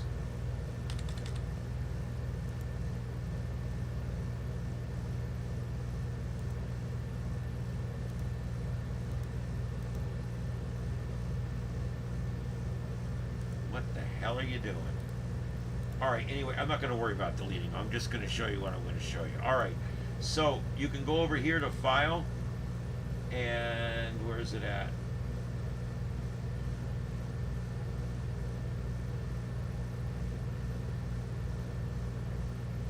I already did this one. Oh, stock config. See right there? See stock configuration? You go into stock config, and right there, these are all kinds of things you can download. See, you want the ones that say US. There's NOAA Weather Radio. look, I click that, and there's all the NOAA weather radio stations already pre-programmed. Then all you do, pick the top one, hit shift, pick the bottom one, control copy, and go over to your other sheet and paste them into your radio, right where you want them. So they're on the channels you want them on in your radio. You can also open stock config. Here is Marine Band. You hit that and look at that. There's everyone, C1 all the way through C88. All the channels are in there, and they're all programmed to work. There's C16. That's the duress. That's the distress channel. But there's all of the marine channels, so you can turn your little $15, $30 Bofang into a fully functioning 5-watt or 10-watt marine radio, just like that. And you can, let's go back to file, open stock config, MERS. Remember we were talking about MERS? There's your MERS channels. There's your 5 MERS channels right there.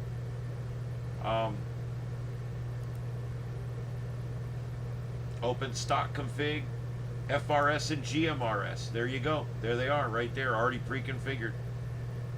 And all you do is copy those, paste them into your radio. Your radio holds 1,000 channels. So you can have literally every channel. That's why this is something that should be in your go bag. Because, and then when you're out there, you can even type in frequencies if you get ones that you don't already have programmed. I have 800 of the 1,000 programmed channels programmed.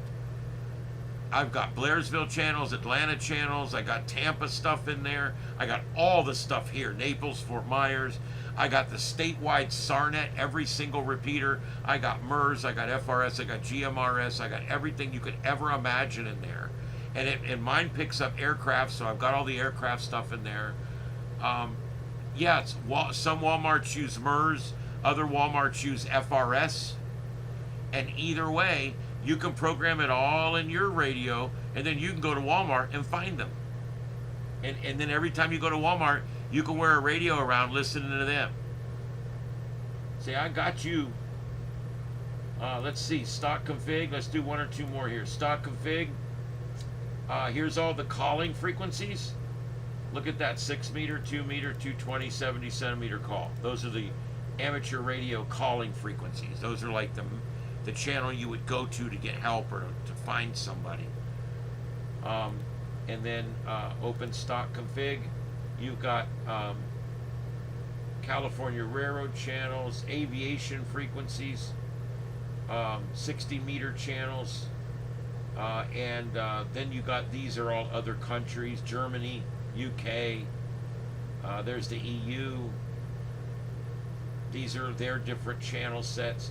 There's the California FRS, or no, not I forget what that is, but yeah. Anyway, the point is they're all there. So when you go to program your radio, it's really easy because you don't have to sit there and type in all the little numbers. I hardly ever go and fill out the thing myself anymore unless I'm adding something that I just don't have.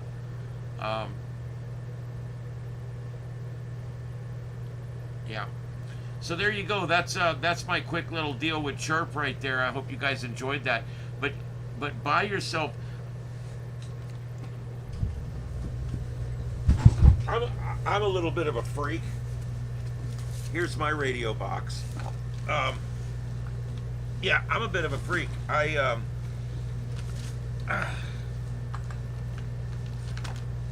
When I go camping or I go in the woods or I go do stuff, this box has all of my different stuff in it.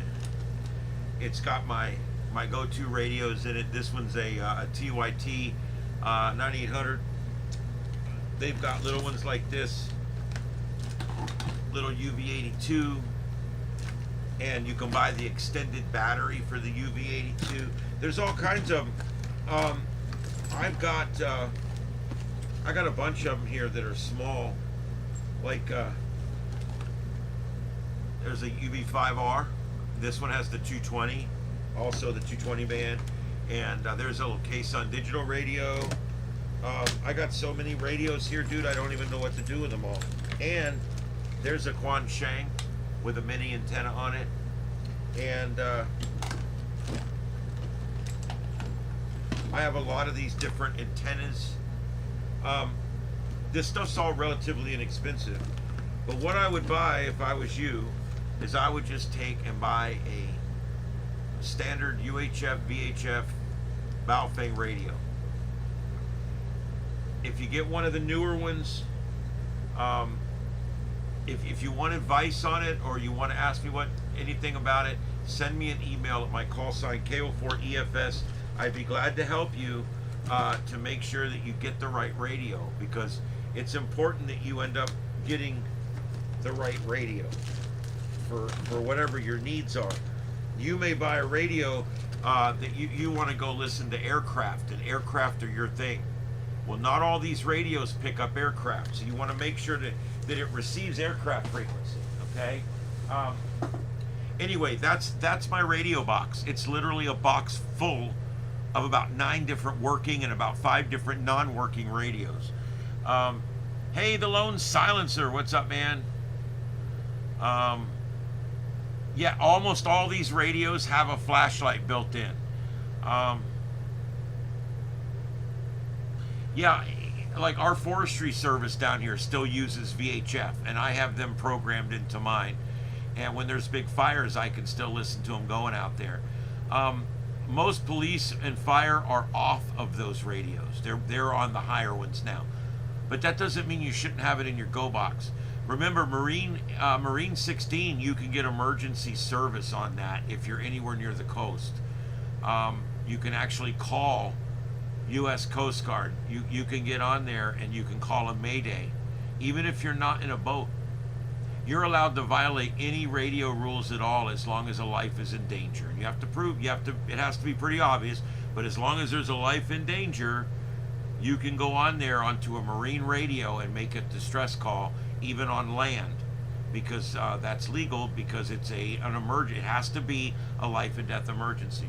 10 watts a lot for a handheld. I have a handheld that's 8 watts and I have one that's 10 watts. You got to be careful with those. If you key them up next to a computer monitor, you'll mess it up. 10 watts is a lot of juice. They really put out about 8 or 9, I mean almost 10, and yeah, it's a lot of wattage. But for a lot of people that don't want to put base radios in their house and all that, they might just want to put a radio there and then run an antenna up on the roof and put a magnet mount up on the metal roof or something. That works really good on a 10 watt portable, because you've got a roof mounted antenna and you're putting out a nice amount of wattage. Those tend to do really good. I know people that have bought those UV25s and those UV17Rs and all those, the 10 watt ones, and they just make a base radio out of them, basically. Most of them now plug into the back with a USB, so you can literally just Velcro it somewhere or put it somewhere, however you want it. So, and it's always charging, and you have to get a little breast mic for it, and you've got a base radio. It's great.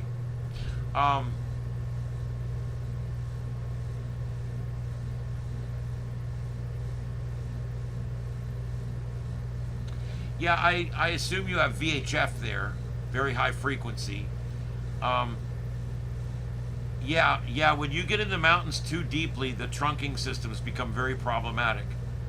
And it becomes brute strength, where you just buy big watt radios and you power through it. Oh no, it doesn't. That's why the UV25 is what I suggest, even though it's a very big radio. If you're going camping or stuff like that, you want to have a lot of battery and you want to have a lot of radio, and that's why I suggest the UV25. Is what cops. Most cops are not on these radios anymore, but some still are. Yeah, QYTs and TYTs are made at one factory, and Baofengs and Quanshengs are made at the other factory. There's like 2 big radio factories, from what I understand anyway.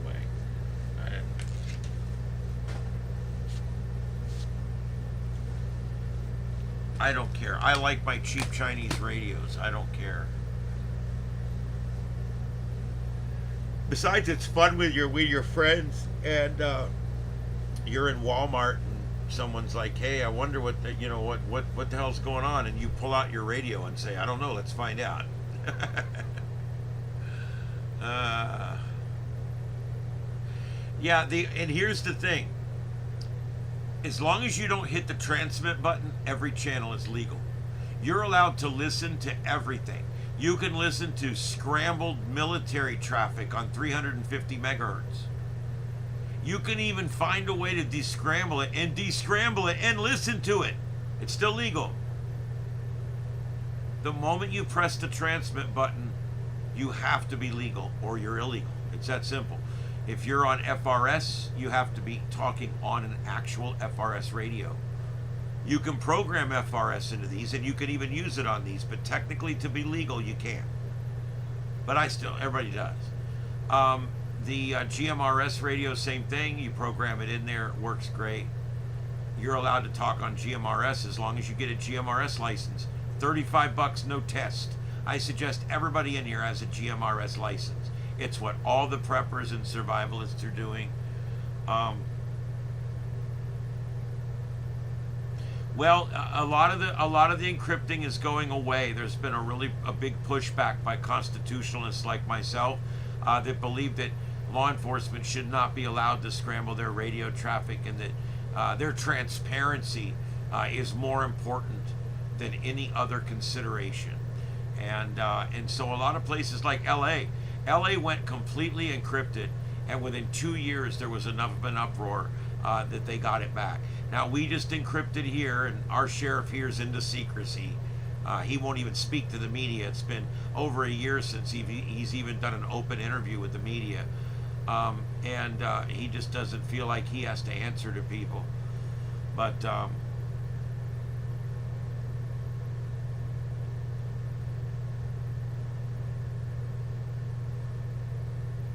yeah, go ahead and get your ham license back. It's worth it. I don't know if you have to retest or not. I'm not sure what the rules are, but get it back. At least your tech.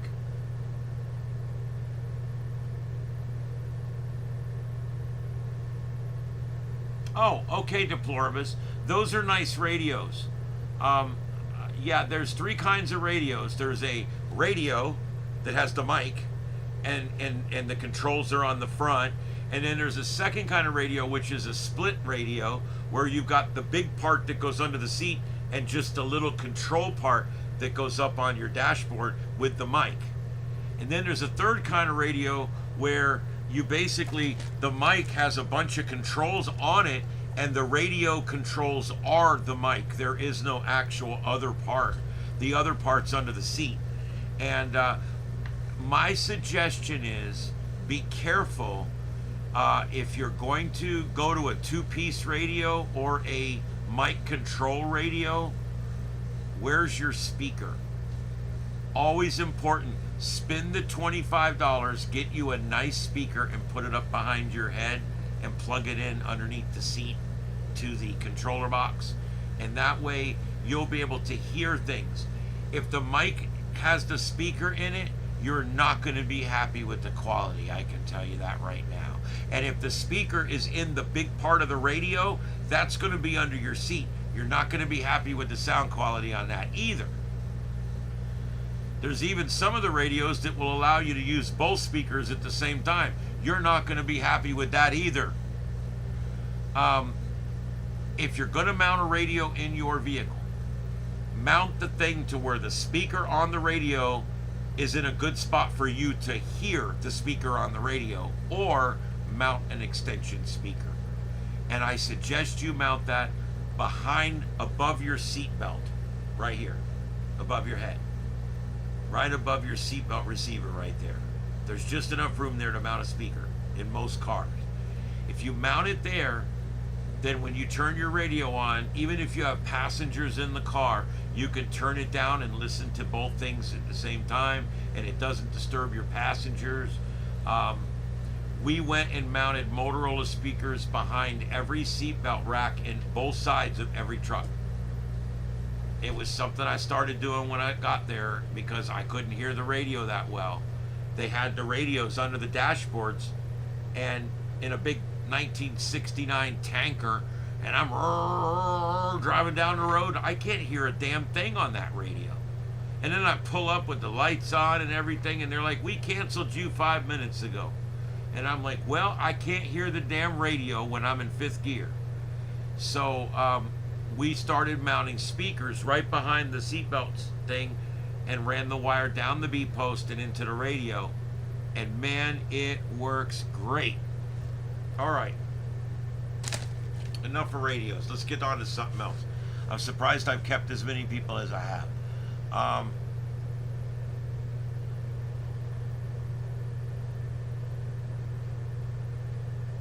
Yes, I know somebody that has an Hack RF. I haven't played with it. The problem with some of those, like the transmitting ones and stuff, they don't put out much wattage. You have to use them with a booster or kicker.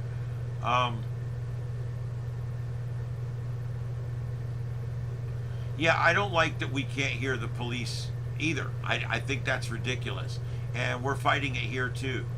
But there's not, you just have to keep the heat on and hope you can eventually get it turned around. Furby's on meth. That's what we're looking at here. Look at that. That's an angry crab. That crab came all the way from the ocean to tell us to stop deporting illegal people. Please stop deporting illegal people because it's not their fault or something.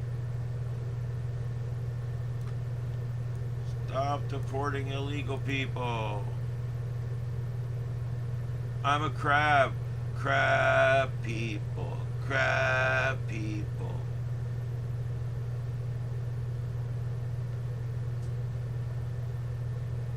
I know you guys know where that's from. No, I cannot hear the sheriff's department here. Nope. They are encrypted. Let's see if we can pick up some natural sounds here on, what is that, browser 3. People should not be able to have guns. I think anybody on SSRIs should definitely not be able to have a gun. I think if you're a felon, like a violent felon, you shouldn't be able to have a gun. But that's already all true. It's so hard to, have you ever tried to get a gun? There's so many processes you have to go through. It's not easy. So even criminals, even if you took away guns from all law-abiding citizens, criminals are going to get guns no matter what. They banned murder. Murder happens every day. So you ban guns, it's not going to do nothing but stop law-abiding citizens. Hey, so far I'm kind of agreeing with this kid. I would like just the national, like those things you said, just on a national level, to not have. But I like all the things you said. And honestly, just there, I think that could help a ton. I think everybody should be able to conceal carry all through the country, because if people knew that everybody was concealed carrying, there would be far less gun crimes, because just having a gun and showing it has stopped way more crimes than have happened. Just having a gun and people knowing that you'll be able to defend yourself stops so many crimes. Okay, he can't be on the left because he's talking sense. All right, anyway. Yes, the No Kings Rally, as they call it, No Kings Rally, which, like I said, probably the worst branding ever. But the No Kings Rally is, in fact, this Saturday, the 18th. There's also a number of groups around the country that are going to hold counter-protesting in honor of Charlie Kirk and in honor of Donald Trump and what and the fact that they like what he's doing. And so there's going to be a lot of that. You have to remember the reason these protests aren't that big. Okay, there's several reasons. Some of it's demographics, some of it's timing, but a lot of it is the fact that 78% of United States citizens, when polled in large numbers, 78% want illegal immigrants removed from the country. That's 78%. So that only leaves 22% of the people that feel that illegal aliens that did not follow due process coming in should be allowed due process now and be allowed to stay. And so since the percentage is so small, when we're dealing with George Floyd, over 50% of the population believes that the cops should stop killing people, and 50% of the population believes the cops should stomp his ass because he's a druggie or whatever. So that was very heated, and that one there, almost 50% sided on the side of George Floyd. That's a much higher percentage than 22% in these ICE / no kings / Trump derangement syndrome rallies.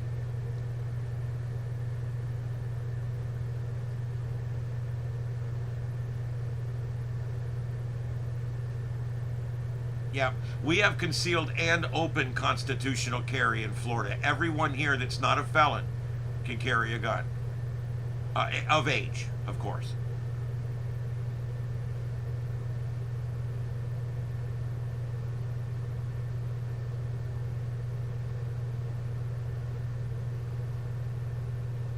Yep. Buffalo, New York. I had a firefighter buddy that said he moved down here from Buffalo, New York after some big snow they had up there. He said there was a hatch on my roof, and we always joked about it. He goes, one day I'm up there opening that hatch to get out of my house. I laughed at that. It was so funny. Oh my God. Yes, I don't want to relitigate George Floyd, please. Let's not relitigate George Floyd. Okay? George Floyd wrong, cop wrong. The degree of wrongness I don't want to argue, okay? That's the big one, James. That's the big one. Every time an illegal comes in, it's screwing it up for people that are trying to come in illegally. These people are waiting years. They're paying thousands. They're doing everything right because they want nothing more than to be a legal member of our community and our society. And by allowing all these illegals to jump the line, lie, cheat, and steal to get in here is certainly not fair to the ones that came here legally. That's why Donald Trump finds so many naturalized citizens voting for him now. The number of naturalized citizens that voted for Republican is at an all-time high. And why is that? They came here legally. The last thing they want is to see people jumping the line ahead of other people like them that are coming here legally. And the number two class of people number two group of people they lost was Cubans. We've got a lot of Cubans here in Florida, and we love those folks. They are hardworking. They're honest folks. They come here. They are staunch conservatives. The last thing they want is this socialist horseshit that they just came from in Cuba. And I love talking to Cuban people. We have Cubans call our show all the time and thank us for being on the radio and thank us for being a conservative voice and thank us for letting them come on. And they always come on and say how stupid the Democrats are. They're doing the same thing that happened in Cuba. They saw what happened in Cuba, and the last thing they want is socialism and communism and all these things that are being brought on by the left. And the right, we have the Cuban vote now. By large numbers, we have the Cuban vote by a huge majority.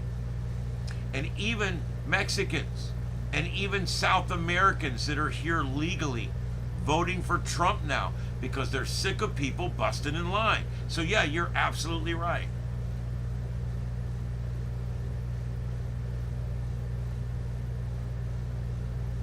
Cubans are the best refugees. They're the best people because when they come here, they have nothing. They see it.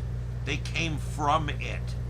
I think we should have every one of them when they come over. If their English is good enough, let's get them in a classroom and let's teach these young kids. I want them to come in and teach for an entire week on what they witnessed over in their country before they left. The government, the oppression, the famine, the brand new looking 1970s cars driving around.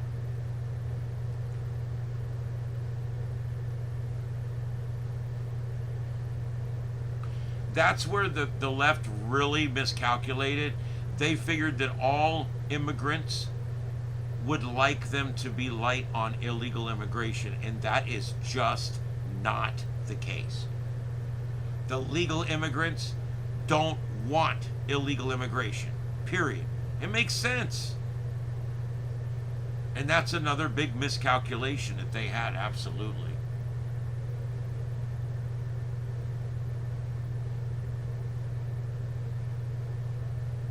Yep.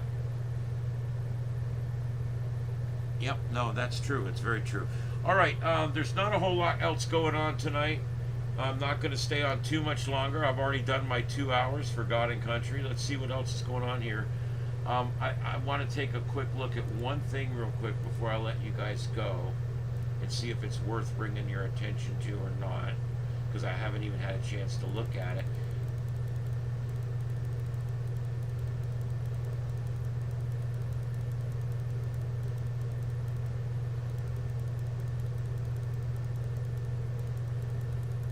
Okay. The GFS was showing that big, horrible, nasty storm down in the Caribbean, November 1st, or right around Halloween. And today it's kind of off that now.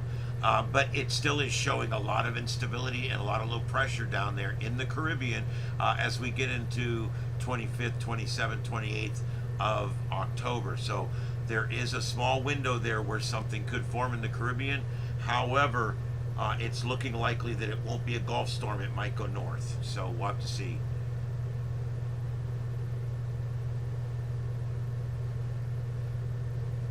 My cats are doing okay. I have one that disappeared on me. She was real sick. She's very old, and she's disappeared on me. Mama Bleeper. So everybody give me a prayer for Mama Bleeper tonight. I hope she's okay. She has 2 or 3 times in her life she's gotten very sick like this and run off, and then she shows back up a week later all weird and messed up. I don't know if that's going to happen this time because she's 10 years old, and she's probably getting near the end of life.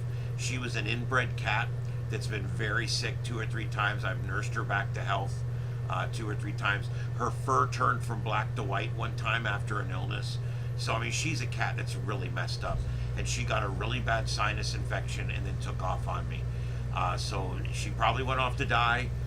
It's a cycle of life. I'm trying to keep it in perspective. I love that little girl. I really wish she would have stayed here so I could have put her down in a more pleasant way. But this is what cats do. She's an outdoor cat. She was a feral cat that I worked with for several years.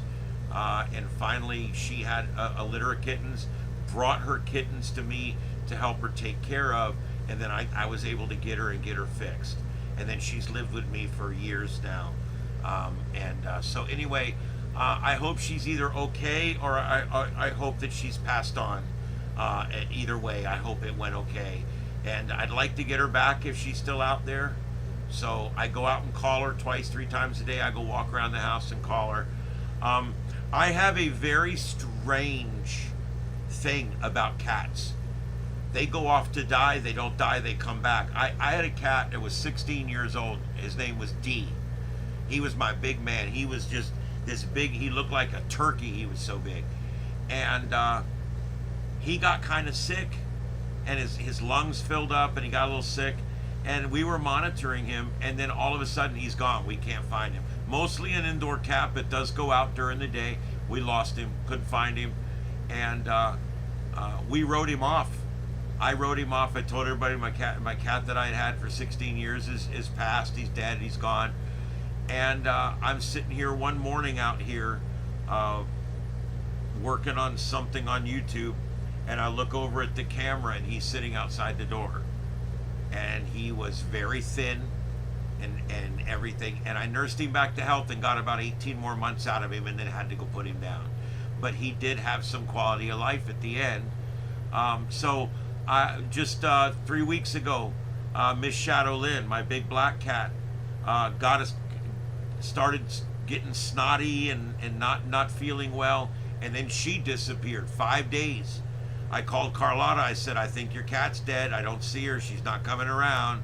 And then 2 hours later, she comes walking up all sick and hadn't eaten days. And so I haven't wrote her off yet, but I'm just coming to the realization that it may be that she's gone. I don't know. So anyway, thoughts and prayers for Mama Bleep. Hopefully she'll either make it home or she'll make it home, whichever. All right. I have a thing with cats. I can't. I love taking care of them. They're my babies. I've never had babies. I've never even knocked up a chick I don't claim. I've never paid child support.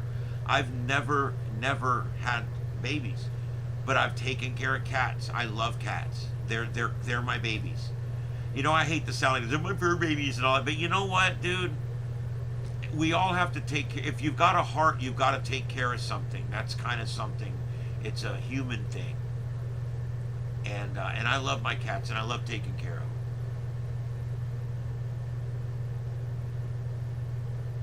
Yeah.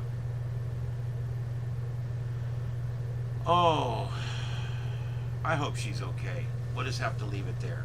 All right, guys, I'm going to sign off soon. Last call for the chat room. I'm 2 hours and 15 minutes in. And I just want to do a quick reset here, give everybody about 10 more minutes, and I'm going to head out. Everybody, my name is Ian. This is Starship Studios.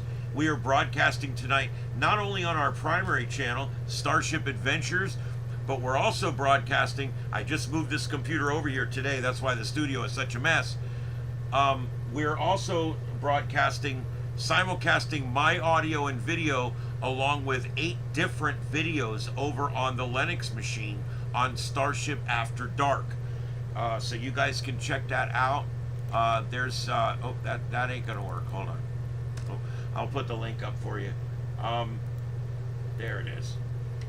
If you guys haven't done it yet, it would really help us out a lot if you could go over there and give it a thumbs up, hang out for a few minutes. Don't just click in and click out, and check it out. Basically, it's the same thing you see here. I've got a 9 grid going, and it's the same camera, the same audio that you see on this channel. And come Saturday, I am planning, because everything's working great, I'm planning to have 2 full broadcasts going on. I'll be on both of them. I'll be answering both chat rooms, and I'm going to have 8 videos on here. Here's a shot of the studio. I'm going to look at the mess. And see the mess over here? All that still has to be reinstalled or put wherever it's going to go. But I've got all this. This is done all the way around here now. I redid all this. I cleaned all the wires up. I moved the radios up. And put this big screen here. This is the Linux machine, and this is going to be on Starship After Dark, and it's going to be a second broadcast. I'm telling you guys straight up, the purpose of me doing this not only is because there's going to be a lot going on Saturday. It's not all going to go on one channel, but here's the other thing. I want to get this Starship After Dark channel up over 1,000, and I think I might be able to do it if we can just get things going. But anyway, this is Starship Studios. The big computer's back here. You can see the fan there. I'm touching it with my finger. That's the Ryzen 5 12 core back there. That's the big one. This one down here is the Linux machine. It's pretty much as fast that you see down here. It's behind me underneath the desk, and it's now over on this side of the studio. And the audio and the video all go into both systems now. So that's really cool. Yet we are expecting geomagnetic storms over the next few days, and a slightly higher risk for maybe some severe weather. So there's a lot going on in the next few days, and then of course it's going to be a real busy weekend out there. I'm expecting at least a 14-hour broadcast on Saturday on 2 systems. I'm going to be worn out, but I'm looking forward to it. I think it's going to be great. Remember, it's not just the protesting this weekend, but it's also the counter-protesting this weekend, because there's a lot of people going to be out doing counter-protesting. So anyway, there you go. It looks like some of the cameras are going dark now.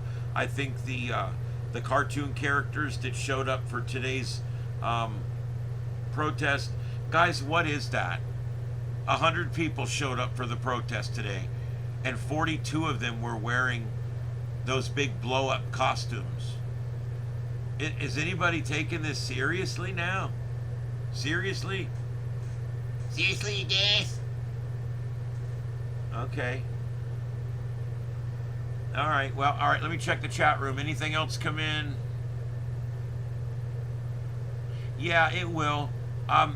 You know what? Geomagnetic storms generally wipe out HF, but every now and then they can provide conditions that are dynamic.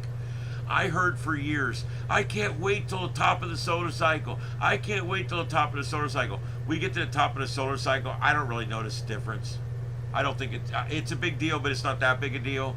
You can have really good days and really bad days at the top or the bottom of the solar cycle.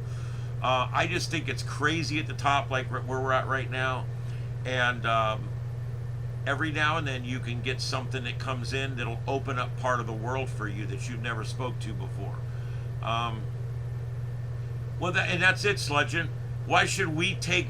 They're protesting because they want us to change our opinion, right? They're protesting because they want things to be different. They're protesting because they want more people to protest so that enough people finally protest that something will happen. Well, they're showing up in SpongeBob SquarePants costumes and dinosaur costumes and Pikachu costumes. I don't understand it. I think I'm at a loss as to what the F is even going on. What are they doing? What is it? I don't know. I don't know. All right, anyway, what else do we got? Anything last minute?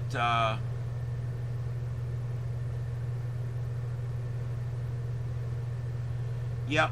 Yeah, sometimes it opens up the skip.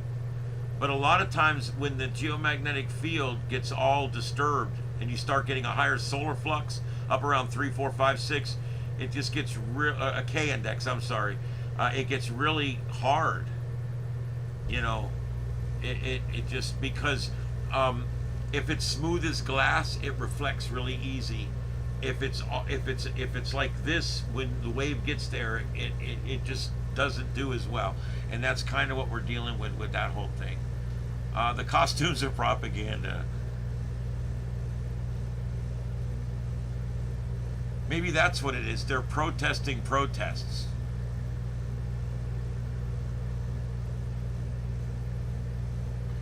Well, that's the thing. I wonder if they even give a shit about illegal aliens being ejected from the country. Do they even give a shit about bad orange man in office? Do they give a shit about... Do they even have Trump sort of derangement syndrome? Or are they just coming to F around with friends, man? They're just coming to hang out with their buddies. I'm sure one of them gives a shit and the rest of them are just hanging out. It's not even like it's serious. I mean, when I saw them protesters after George Floyd, they're walking around with fucking Molotov cocktails and shit. There was no bullshit. They were dropping off boxes of rocks on the intersections. They were going to Home Depot and buying a pallet full of egg rocks and then taking them and dropping them off somewhere so they had some shit to throw and break windows. That's the kind of shit. We're not seeing that. Other than the day they burned those 5 autonomous vehicles, and the day before that they burned the one in the intersection. That's all the real burning. Oh, there was 2 dumpsters that Sunday. That's it. There hasn't been a lot of that, which is a good thing. Nobody's lost their business in this deal so far. Now, this Saturday, I don't know how serious it's going to get this Saturday. I don't. That's why I'm going to be ready for it. I have blocked out the entire day, and I am actually, like I said, actively getting the studio ready. I have a window of about 5 hours tomorrow to finish the studio. I got it all cleaned and straightened, and then I messed it all up again. I got to get all this stuff put away. I want to get everything all set. I want to get the 7.2 back up over there. And then I'm going to, Friday, I'm going to recycle all of my streams Friday afternoon or evening.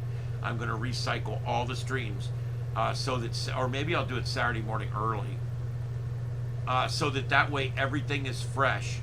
All the scanner feeds in the big cities and everything is all fresh. And I'm going to change all the keywords from monitoring scanner feeds or whatever to monitoring for civil unrest, protests in Baltimore, whatever, and I'm hoping to get some more hits this weekend. I see all these channels like Mint and Crux and all these different repeater channels that are just repeating old videos over and over and over. They got hundreds and hundreds of viewers. I'm coming in here doing a live show with multiple shots and multiple audios and everything. I guess they've just been doing it a lot longer than me, and it's just a matter of having to work my way through it. Yeah, Chicago was bad Saturday, but let me tell you what's going on in Chicago. Every time it starts to get bad, they shut the cell phones down. 2 different times now, we've had 5 Chicago shots up at one time, and all 5 of them go to circles at the same time, and they never come back. They're jamming. They're preventing people from broadcasting out of the crowd. They're probably using a highly localized jamming field of some kind.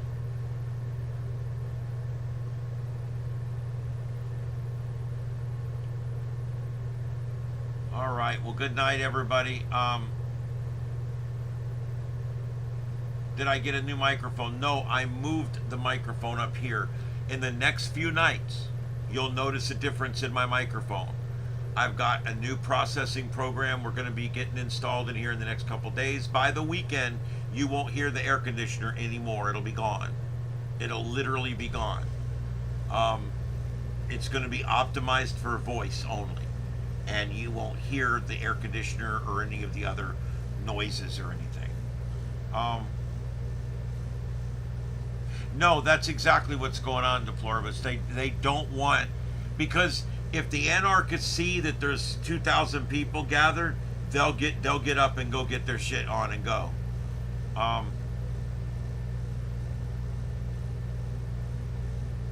Yeah, they've got ways to do it. They can literally just sit there and jam the input frequencies of these phones. They could just have a general dampening field or something. I don't know how they're doing it exactly. But there's about, as a radio guy, I can think myself of 3 different ways to do it. And you're talking about something that would be vehicle mounted, and you would just drive the vehicle about a block away from all the crowd, and it would just create an interference where the people's phones would not receive a return signal from YouTube. And when the phone stops receiving a return signal, it stops transmitting. There's different ways to do it. Anyway, there you go. Don't forget to like and subscribe. If you haven't subscribed, please subscribe on this channel and hit the bell. Subscribe on After Dark and don't hit the bell, because over there's a lot of streams that recycle constantly. But there's the other channel. I'd appreciate if you guys could go over there and do that. And I don't know what else there is here. I think that's about it for tonight. Let me see here. Okay, yep, that's it. I don't see anything else. All